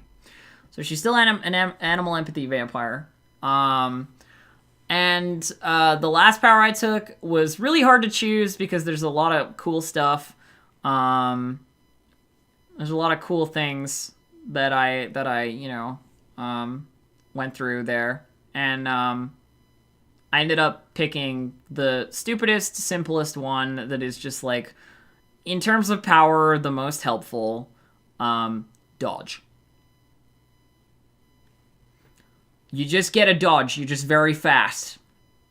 I could have taken, like, +5 strength, or resist magic, or circle of bats, or what else? Or like final rest, something about final rest not being final and you becoming like a wraith or a ghost or something. What else was on there that was like, what? Or there's a vampire power you can pick called Feral, which just gives you double body points, but you can't talk anymore, and you're like animalistic and predatory. Basically like like a Nosferatu, you know? The only reason I didn't take Circle of Bats, and Chad is like, Circle of Bats, that sounds awesome. The only reason I didn't take Circle of Bats is because it's hard to marshal. Basically, the way that Circle of Bats works is you plant your feet, you declare Circle of Bats, or like Swarm of Bats, and anything that hits you while your feet are planted takes 10 normal. But marshaling splashback abilities is always the most annoying thing in the world, because nobody ever takes their fucking splashback damage. And just like from a meta perspective, it's just like not very helpful. I could have taken Mist Form, which turns you into mist for 10 minutes. And there was some other stuff, but you know, I had to pick Animal Empathy because Animal Empathy is great. And then I thought Dodge was just the way to go, you know. Dodge was just like on the list. It was the practical one. I didn't want to take it, but it was the practical one, you know. And the other thing is your thralls get a power from you. Like when you have a thrall, they get a power from you. You choose, you know, like on the 1 to 10. So there's 20 things on the list, and they can only get powers from 1 to 10 from you. You know what I mean? So I wanted to make sure I had some. And Dodge is on that list. So like my thralls also get a Dodge. You know? So if you're charmed to Tawney, you got supernatural speed. It's cool, right? But if you take Mist Form, you don't need Dodge. Yeah, but the problem with Mist Form, right? Like objectively, the problem with Mist Form is that you turn into mist, and then people just follow the mist cloud until you're not mist again, and then you die. It's not like you disappear. You just turn into like a waist-high cloud of mist, you know?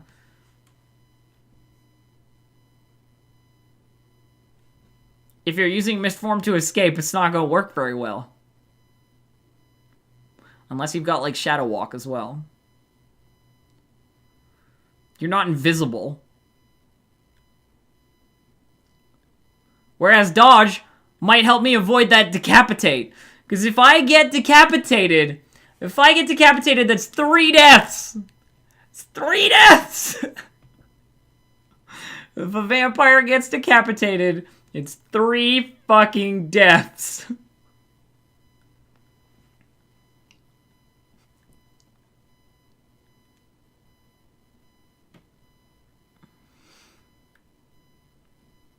So, you know, didn't want that. What about staking? If they wouldn't stake you in your coffin, you get paralyzed. Like vamp paralyzed, you know? Yeah, if you get staked in your coffin, you get paralyzed. And then they can, you know, decapitate you then or whatever. Or drag you out into the sunlight, whatever. But a staking while you're not in your coffin doesn't do shit. You want to jab a stake into my heart? It's fine, as long as I'm not sleeping.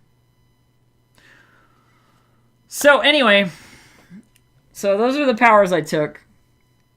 And, of course, we get all the base undead powers, like Sense Life at Will. You know, immunity to cold. So forth. It's pretty good. It's pretty good. Except for the not having a bleed or death count, it's pretty good. And yeah, dodges once a day, Mr. Worst. Until I get more generations, and then it's more times a day. But I'm not really planning to climb the totem pole of vampire generations. Tawney regrets everything right now. So going back into game was interesting because I had to put makeup on, right? Like I look different. I'm a vampire now. I'm undead. And in the description it says, you know, a paler than normal complexion. Like, so, you know, some white makeup, basically. You just put some white makeup on. And so Plot lent me some white makeup, and I, you know, sponged on a bunch of white, like, down my cheeks and my nose, and, you know, like, over my face. I even put some on my big, long Fae ears, you know. I tried to make myself look as, like, pale and sickly as possible. Like, a little bit of under the eyes, you know, that kind of thing. I didn't go, like, it wasn't, like, goth white, you know, like pale, but it was, like, sickly.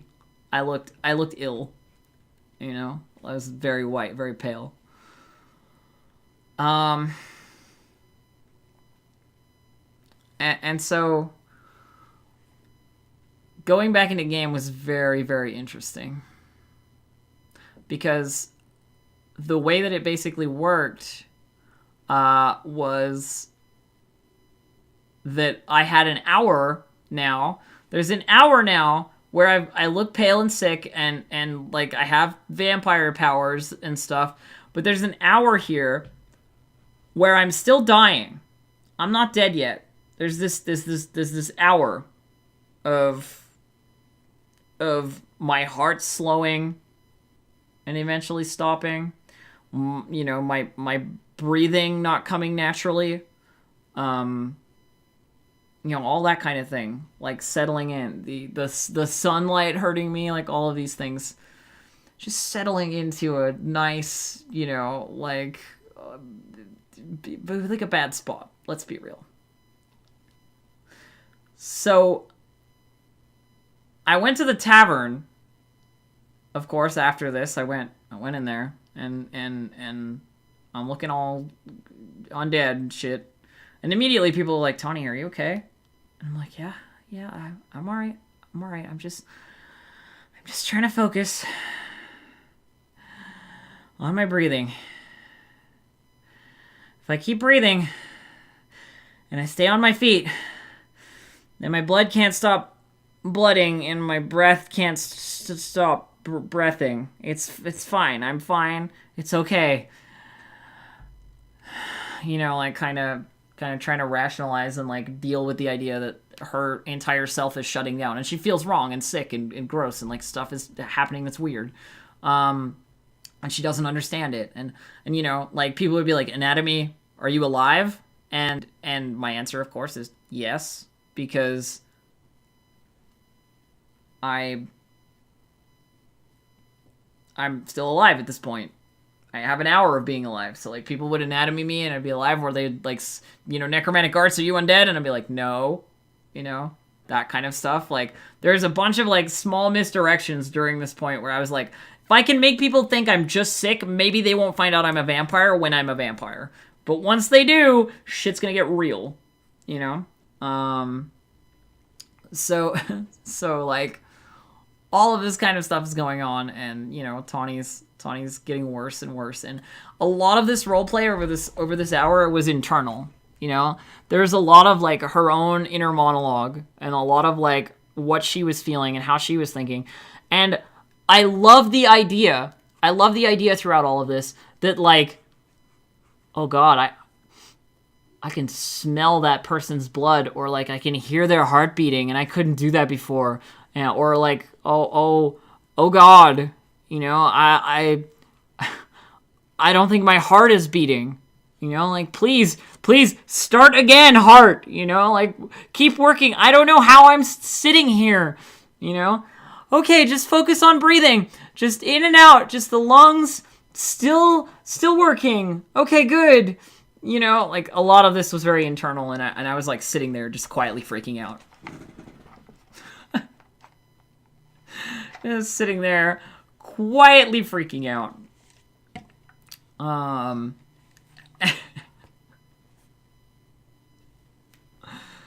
And then the undead state hit. And I was undead. And everything was numb. You know, I didn't feel sick anymore. But I also didn't feel good. And that was when Tawney realized she'd been tricked. You know, like, that this wasn't a cure, like... And the thing is, she hadn't been tricked, she just didn't have all the information. right? Like, she was going in with assumptions that she was making and hubris that in her heart she believed people to be good and stuff, you know, and that they wanted to help and so on. And she had let herself be conned into this state, and she regrets it, you know, like she regrets it entirely. Like, if she could go back and change it, she would try to change it, but she can't now. It's done. You know, like the other foot has fallen, the other foot has dropped, and she is undead now. And so she's sitting there at the table with a bunch of people, and somebody offers her offers her some food, you know. And they say like, "Oh, we have some extra stew. Do you want a bowl of stew, Tawney?" And I'm like, "Yeah, of course. Yeah, I do. That would be great. Thank you." And so she goes over and takes a bowl and like ladles some soup into it, you know, and comes back over to the table and puts it down. She gets a spoon in there. And what I tried to do at this moment, because this was like one of the first things I did when I had turned undead, like this was the timer running out here. And I had this bowl of stew in front of me, and I'm looking at it, and I like pick up a spoonful of it and like stare at it, and then I look around the table,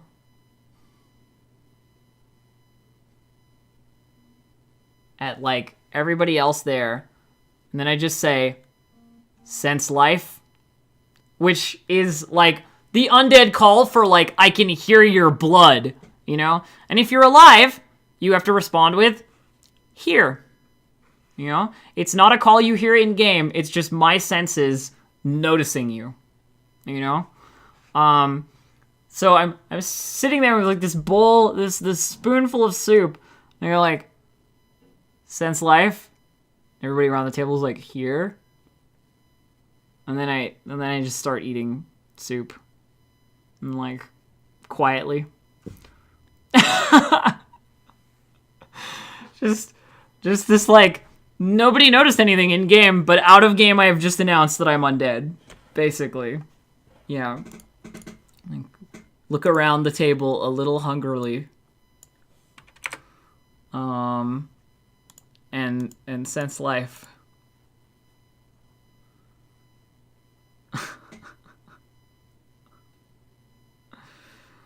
That wasn't the last time I did that either, because the Wolven, over the course of this game, Argus, the Wolven, had kept smelling me, right? And it had always come up negative up until this point, but I'm undead now, so he would smell me, you know, like when he did his ability. And so he started sniffing, and I like got up and walked away, and you know, he said, "Sense undead," and I said, "Here," as I was leaving, sort of thing. And I got into a conversation with him later where he was basically like, "Tawney, I just want to apologize for like sniffing you all the time. I know it's kind of rude, and I know it upsets you or whatever, but I just, people told me to do it." And I'm like, "Yes, Argus, it does upset me. You know why? Because every time you do it, it's like this. It's like you're looking at me like, you know? Imagine if every time I saw you, instead of saying like, 'Hi, Argus, how are you? Are you having a good day?' Instead, I just went like this." He's like, "That's fair. You know, like I feel like maybe I've been rude with it. You know, I'm sorry. I just know that you're sick and people are worried about you." And I'm like, "Yeah, well, it's rude. Stop sniffing me." He's like, "Okay." I go, "Sense life." And then I turn around and walk away. Sense life was just my fun call for, you know, like, "Hey, out of game, I'm undead. I'm excited and I want to share it with you." sort of thing. But it just felt ironic to like do it to him after he'd been trying to sense undead me the whole time.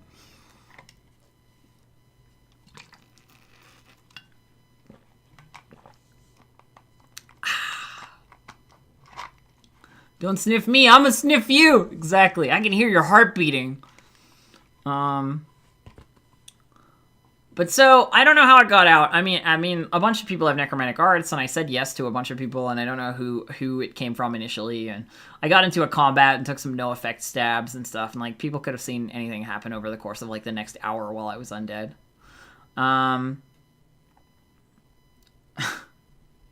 You know, but the secret got out really fast that I had turned. You know, secret got out really fast. And I was scared. You know, I was worried, you know? As you would be when there's a lynch mob forming to come and murder you. I was very concerned because people's response didn't seem to be, it's Tawney, and we'll try and get her help, or we'll try and deal with it in some way. It was, it's Tawney, and I guess we'll just kill her. You know? And that was a little sad for me, certainly. Tawney felt very upset by that. The funny thing is, I actually need to drink less blood as a vampire than I did as a mortal. Because as a mortal, I was drinking twice a day.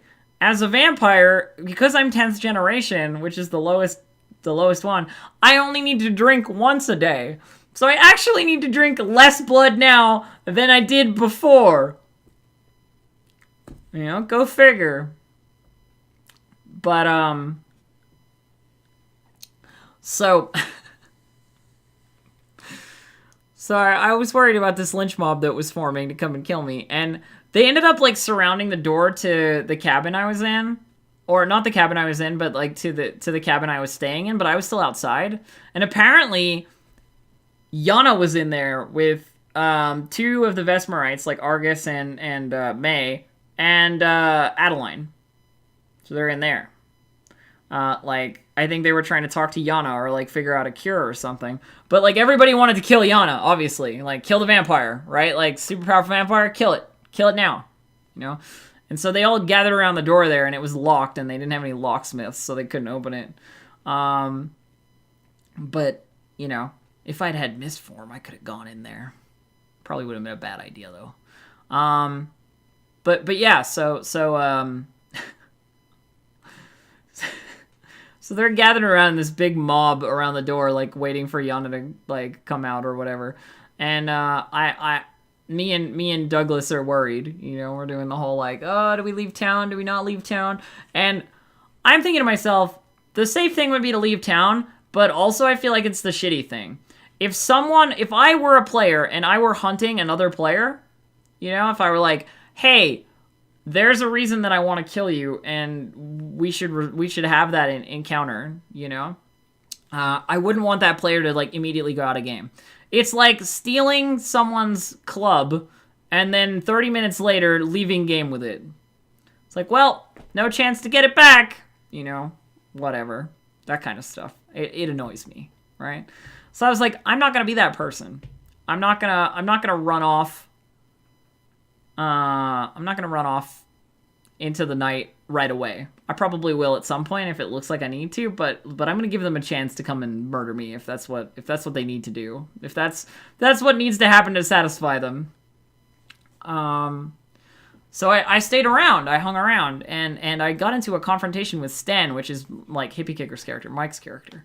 And he's like this big Einhard guy, and like, you know, wants to follow the laws and stuff, and Roland and laws and justice and stuff. And so I got into this confrontation with Sten, where I was trying to walk past him to go like to the cabins, and he was in the way, and he was by himself. It's me and Douglas, and then Sten by himself, like looking at me, like glaring down at me. And I look up at him, and he goes, "Is it true?" And I say, "Is what true, Sten?" And he says, don't make me play this game." And I say, "It's the same amount of true as it has been for the last 6 months. I need to drink blood. It's just that now I'm very sick. You know? Now I don't know what's happening." You know? And Sten glares down at me and goes like, If you turn Tawney, I have to kill you. You know that, right? And I'm like looking up at him and I say like, oh, you have to kill me. Well, why?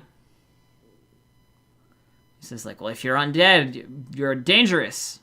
You know, or something like that. I can't really remember what happened, but I went, why do you get to choose if you kill me? I've been here for years. Years, Sten.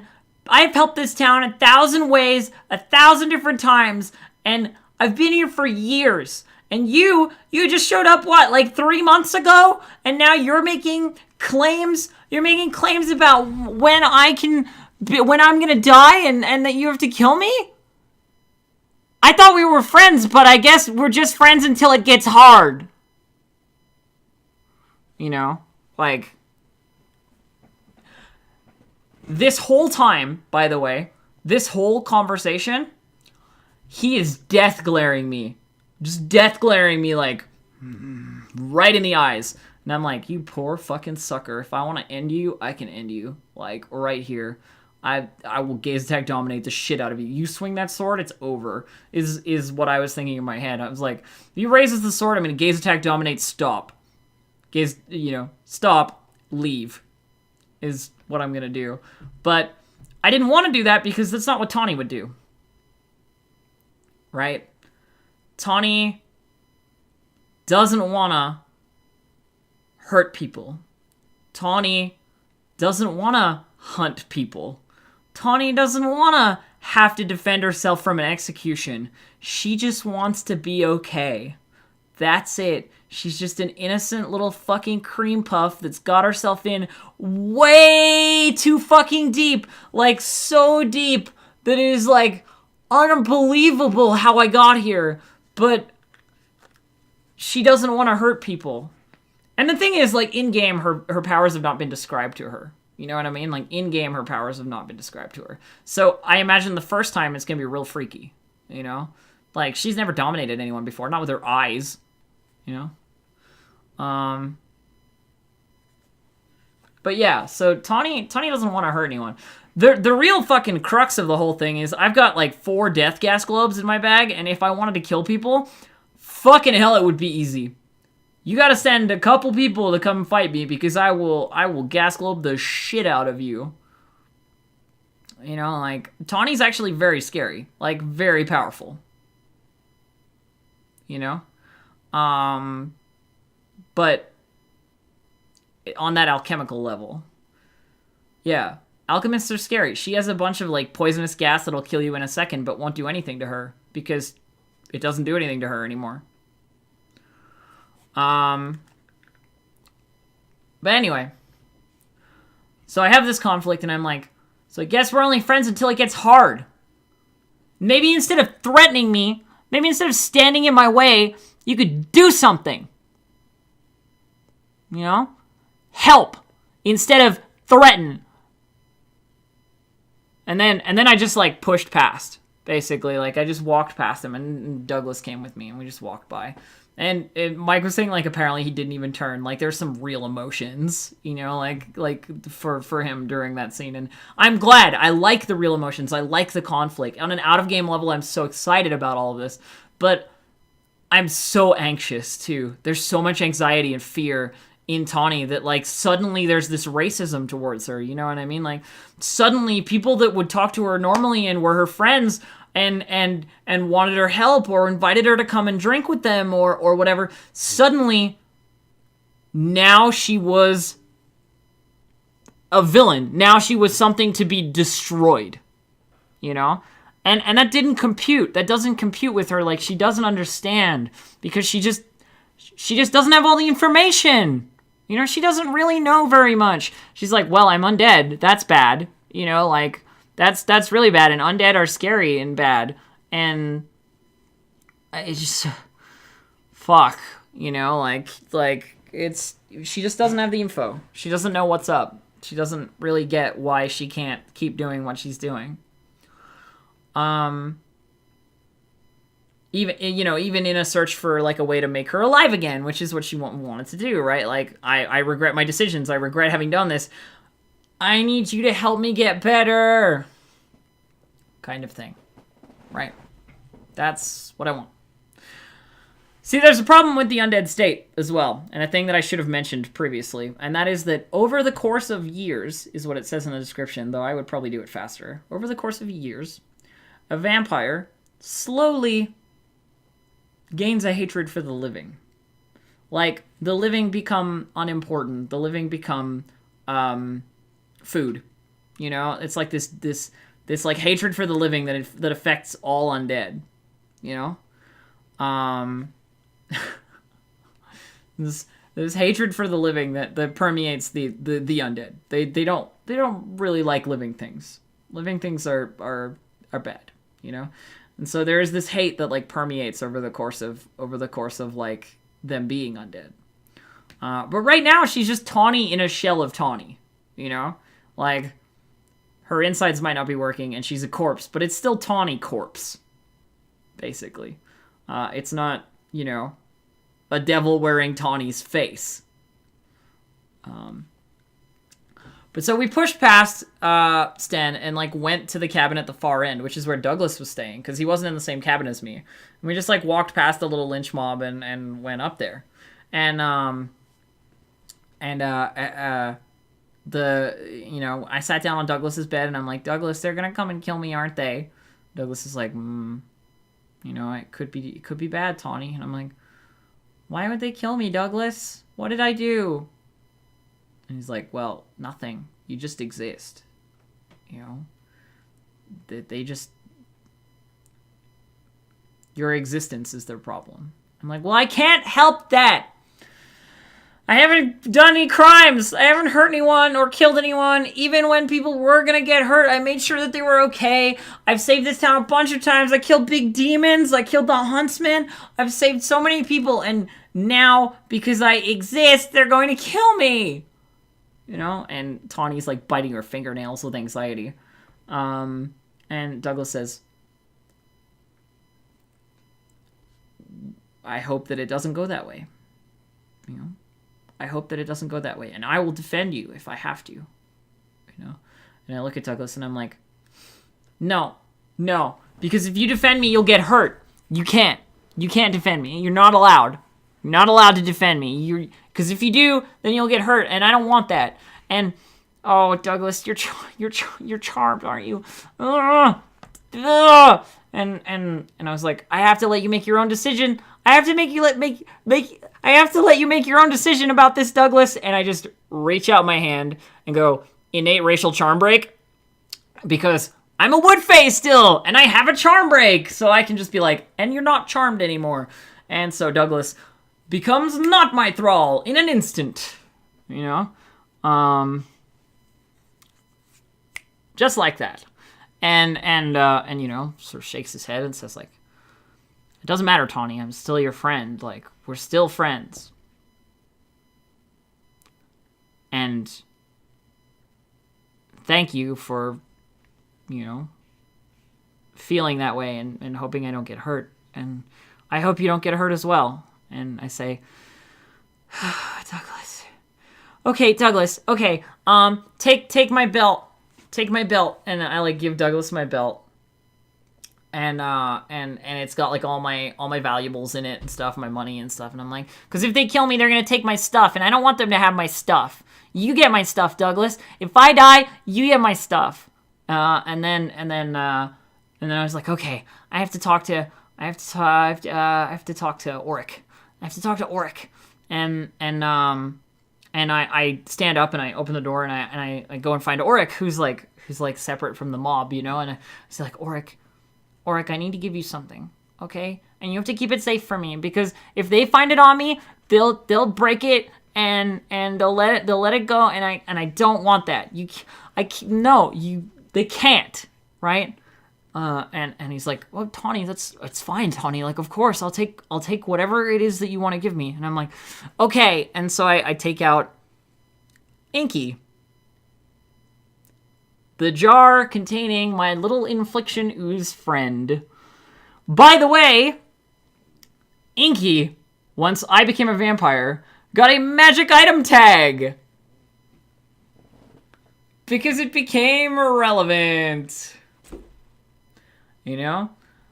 So Inky, who is an ooze made of infliction, can now spit 5 infliction twice a day, but you have to feed it. You have to give it alchemy RM to recharge it. So 5 infliction twice a day, but you have to feed it to recharge it. So, you know, yeah, it is the longest, like, sleeper magic item that I've ever had, because it was just a jar of black ooze for, like, 2 years or something. But yeah, so I hand over the jar with Inky in it to Auric, and I say, like, Auric, you keep Inky safe, okay? Because if they find it on me when I turn to ash or when I die, then they're gonna smash the jar and they're gonna let him out, and then he's gonna be gone, and I've had him for so long, you know? And Auric's like, okay, yeah. And when you ask for it back, I'll give it back to you, Tawney. Of course. You know, like, being very, very, like, comforting to this, like, very anxious, very nervous Wood Fae who's just, like, freaking out about all of this.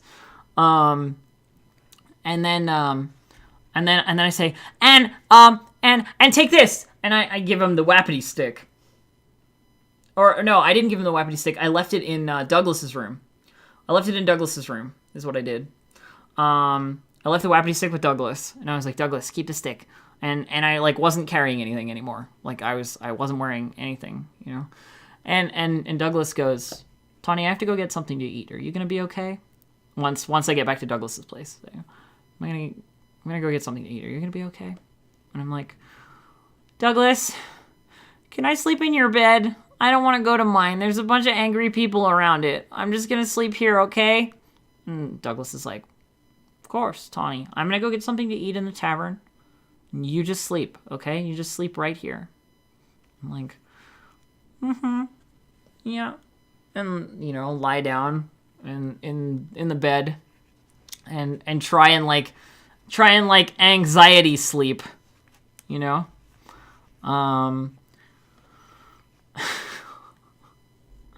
Yeah, just try and anxiety. It's really hard. My heart was beating so fast. Like, on an out-of-game level, I was just so anxious. I was just waiting for the door to come fucking crashing down. People to come in and just start chopping me with iron, you know? The whole time. And so I don't know how long I was there. But Douglas came back and said, like, you know, Tawney, they've gone away from where you sleep. So you could probably go back there now. And he went, okay, yeah, all right. I'll give you your bed back, Douglas, and, you know, get up and get some of my, you know, gather my cloak around me again and head out into the nighttime. And I found out that the whole town was basically on a witch hunt after Yana. Like, they had killed her once and then tracked her back to her coffin and then, like, fought her in the Umbracore, and, like, all this other stuff was happening, like, where Yana was, like, fighting them. And they were trying to kill her, and eventually they did. They killed Yana, apparently. I don't know anything about it because I was busy, like, anxiety sleeping. But you know, they went on a witch hunt after Yana. And so I'm lying in my bed.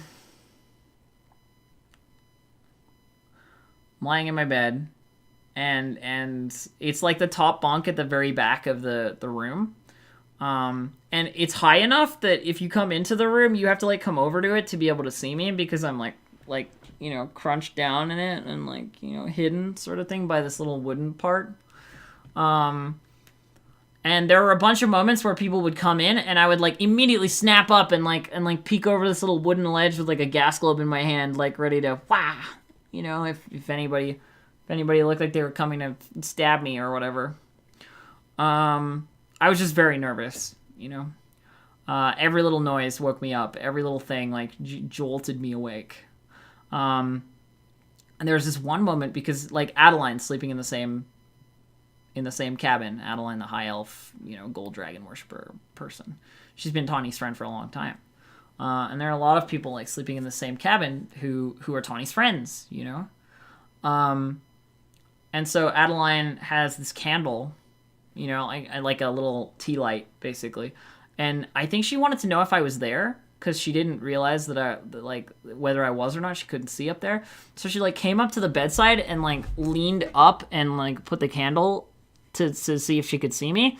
And as she did, I snapped up with like this gas globe in my hand, and there's this moment of like shock on her face where she like backs down immediately. I was like, whoa, whoa, whoa, whoa, whoa, Tawney, it's okay, it's okay, it's okay. And I just imagine this scene in such a dramatic way, you know, like that candle there, and then suddenly there's this like pale like corpse of Tawney, you know, that like snaps up, and you see the light reflected in her eyes, and like this horrible looking gas globe in her hand, like really nervous and shaking kind of thing. And you know, she just, I just, like, it breaks my own heart to think about how this, like, innocent character is turned into a like, twisted mirror version of herself that, you know, she can't necessarily escape, and she wants to, but she can't. I love that stuff. That makes me really happy, obviously, on an out-of-game level. So the night continued, and Auric came to me by himself, and he came to my bedside, and he said, Tawney, so I heard that they killed Yana, and they weren't gathering like a big posse to come and kill you though. So you might be okay. You might be all right.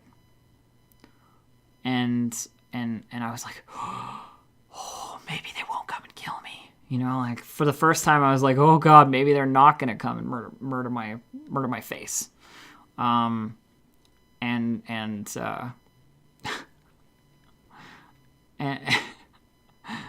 And he says, well, like, do you want me to give you Inky back now? Because I think you might be okay.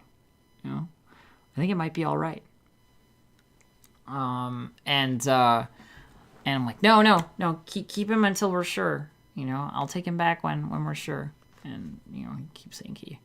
But that really helped me, right?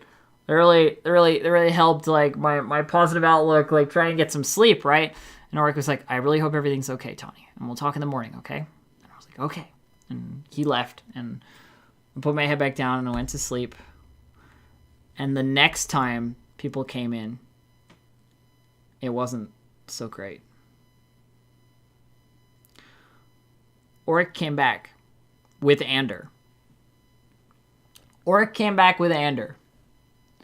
And they came to the bedside, and it's those two. And outside, just before this, I had heard someone going like, "No, you can't go in. You can't kill Tawney. I won't let you." And that woke me up, right? Because somebody was like arguing my case basically outside. I couldn't tell who it was, but I heard later it was Alejandro. But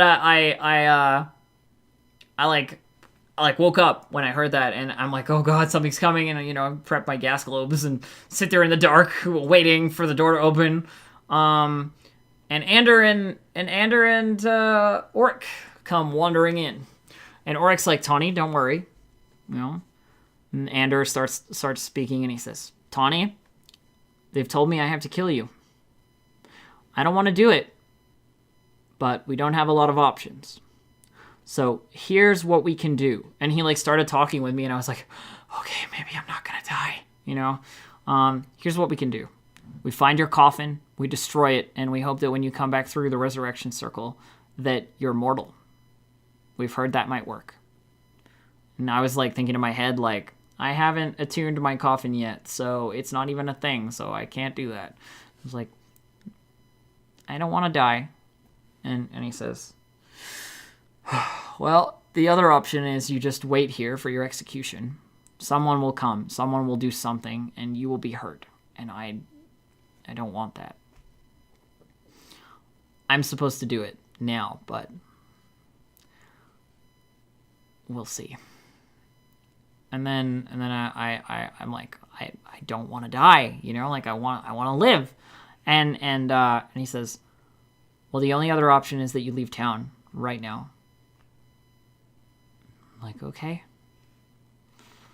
sure, all right. And I like get down from my bunk, and I'm picking up all my stuff, and I don't have time to go back for the Wapiti stick because it's like over in Douglas's house, and like my valuables are with Douglas as well, and Auric has Inky. And so I say to Auric, like, Auric, you can use the Wapiti stick, right? You can go take it from Douglas. he can't, he's not gonna use it, so you should use it, and like keep it safe for me until I come back, because I'm gonna come back, I swear. And they're like, of course, Tawney, like, oh, I'll do anything you ask. I'll do anything you want. And I'm gathering up all my stuff and whatever. I'm like putting my cloak on and like my boots because I've been in bed, like all this stuff back on. And I put my satchel over my shoulder. The only thing that I have to bring out of here is the satchel full of raw materials for alchemy. Like there's a whole bunch of materials. I can make some stuff, but that's it. That's all I've got. Everything else is with other people throughout the game. And I'm like, okay, so what are we going to do? And Anders says, well, if you sleep both of us, then it'll look like you just overpowered us. I mean, we're just two humans and you're... Yeah. So it'll just look like you overpowered us and then you can leave and we won't get in trouble, And I went, okay, I can do that. And then I looked around at the rest of the people in the bunks and they're all like awake and watching. And I go, Ander... like point at a bunch of people. And and Ander looks up at everyone and goes, you're all Tawney's friends, right? And they're like, yeah. Mm-hmm. Mm-hmm. So you won't tell anyone that this happened, right? Mm-hmm. Yeah. Mm-hmm. Like from around the room. And then Ander says, well, that's fine enough for me. And you don't even need to sleep us because they'd wake us up anyway. Right? So that's the story we'll tell to the Arbiter. And I was like nodding along and like in her anxiety filled, like state, she goes, Ander, if you want for proof, for believability and stuff, I could destroy this whole room. Like looking around, like thinking about the resources she has and like the things she can do and like, checking her pouch or whatever. And Ander goes, no, it's fine, Tawney, don't do that. Just go. And I nod and say, okay, I'm gonna go. And then I left. I walked down the road, past the tavern, gave everybody a chance. If they wanted to murder me, they had plenty of chance. I was in game for 8 hours, basically, after everybody knew I was a vampire. And I left town. All on my own. Poor little Tawney. So lonely. And then I went to plot camp and just like shot the shit with some of the people who were still up at like ridiculous o'clock, because after that kind of emotion and after that kind of anxiety and stress and adrenaline, like you have to just talk it out for a minute. It's not easy. It's fun and it's exciting and it's amazing. And I've been talking about it for like 2.5 hours now. It's going to be a long ass video, but oh my God, is it stressful. It eats at you like the real you, it wears on you, this stress. And I just had to talk it out with people and like figure out some stuff. And I'm looking forward to bringing her back. I'm looking forward to bringing her back into the game and like trying to organize for her life, trying to negotiate for her existence. And I think that's going to be really fun. And if she dies, she dies, but it's okay because, characters aren't meant to live forever. And if they do, it's whatever, it's fine. It is really close to home, yeah, Freya, the idea of like persecution and stuff and whatever. And it was really intense. It was intense to have like these people who are my friends in game like immediately become my enemies and like want to hurt me. Very, very scary theme wise.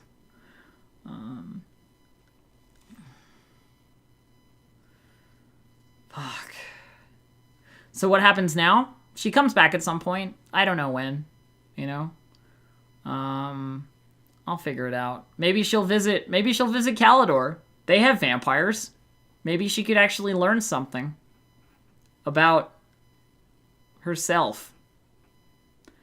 Could happen. I don't know. Right now she's by herself in the woods, alone, very scared and uneducated about what she is or who she is now, because they killed her sire. You know? Like, Yana died. Yana is final. She's gone. The person that turned Tawney, the person who was, like, her contact for that part of her life, is gone. Hunted down and murdered. I don't know. I don't have a plan for her yet. I've been trying to think of, you know, what I'm gonna do.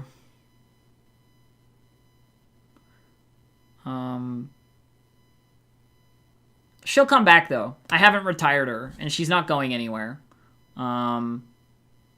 So, you know, she'll be back. I NPC'd the rest of the game. I did, you know, some stuff. Yeah. You know, it was fine. It was good. It was a good game. When I was walking around at a game or, like, people saw me, they were like, ah, like, hugs and stuff. You gotta get at least one epic battle out of it, right? Or at least one murder, right? Like, it's not satisfying if I just disappear and then I'm gone forever. Like, we need at least one death. Like, I'm not gonna get Tawney out of there until there's some death, right? I wanna Gaze Attack dominate someone. I didn't get a chance to, and I really want to. So, on an out of game level, I want to dominate someone with my eyeballs. Could be fun. Yeah. Yeah. You don't die when your sire dies? Well, no one came to tell me I was dead, so, you know, I guess not. Or she's not dead. Da da da. I don't know. I don't know what plot's doing with her, so. And I know that there are more vampires, like, in her family, technically, so I don't know if that matters.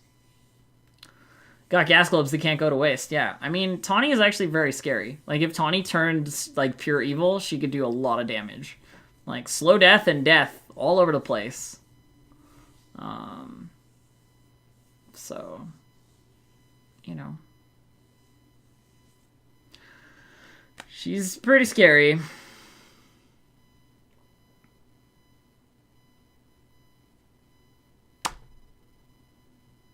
I don't know what else to say. Other than that, like, I really enjoyed the academic portion of the roleplay where I was thinking to myself, what is the difference between being dead and being alive? How does that feel different to Tawney? How does that affect how she does things? What does that look like to other people from the outside? You know? I was very interested in the idea of, like, what kind of senses are available to her now, and, like, how that freaks her out, or how it's strange, or what she doesn't understand and what she doesn't know, and how she's gonna deal with that. You know? It's good. It's good, and I want to chew on it.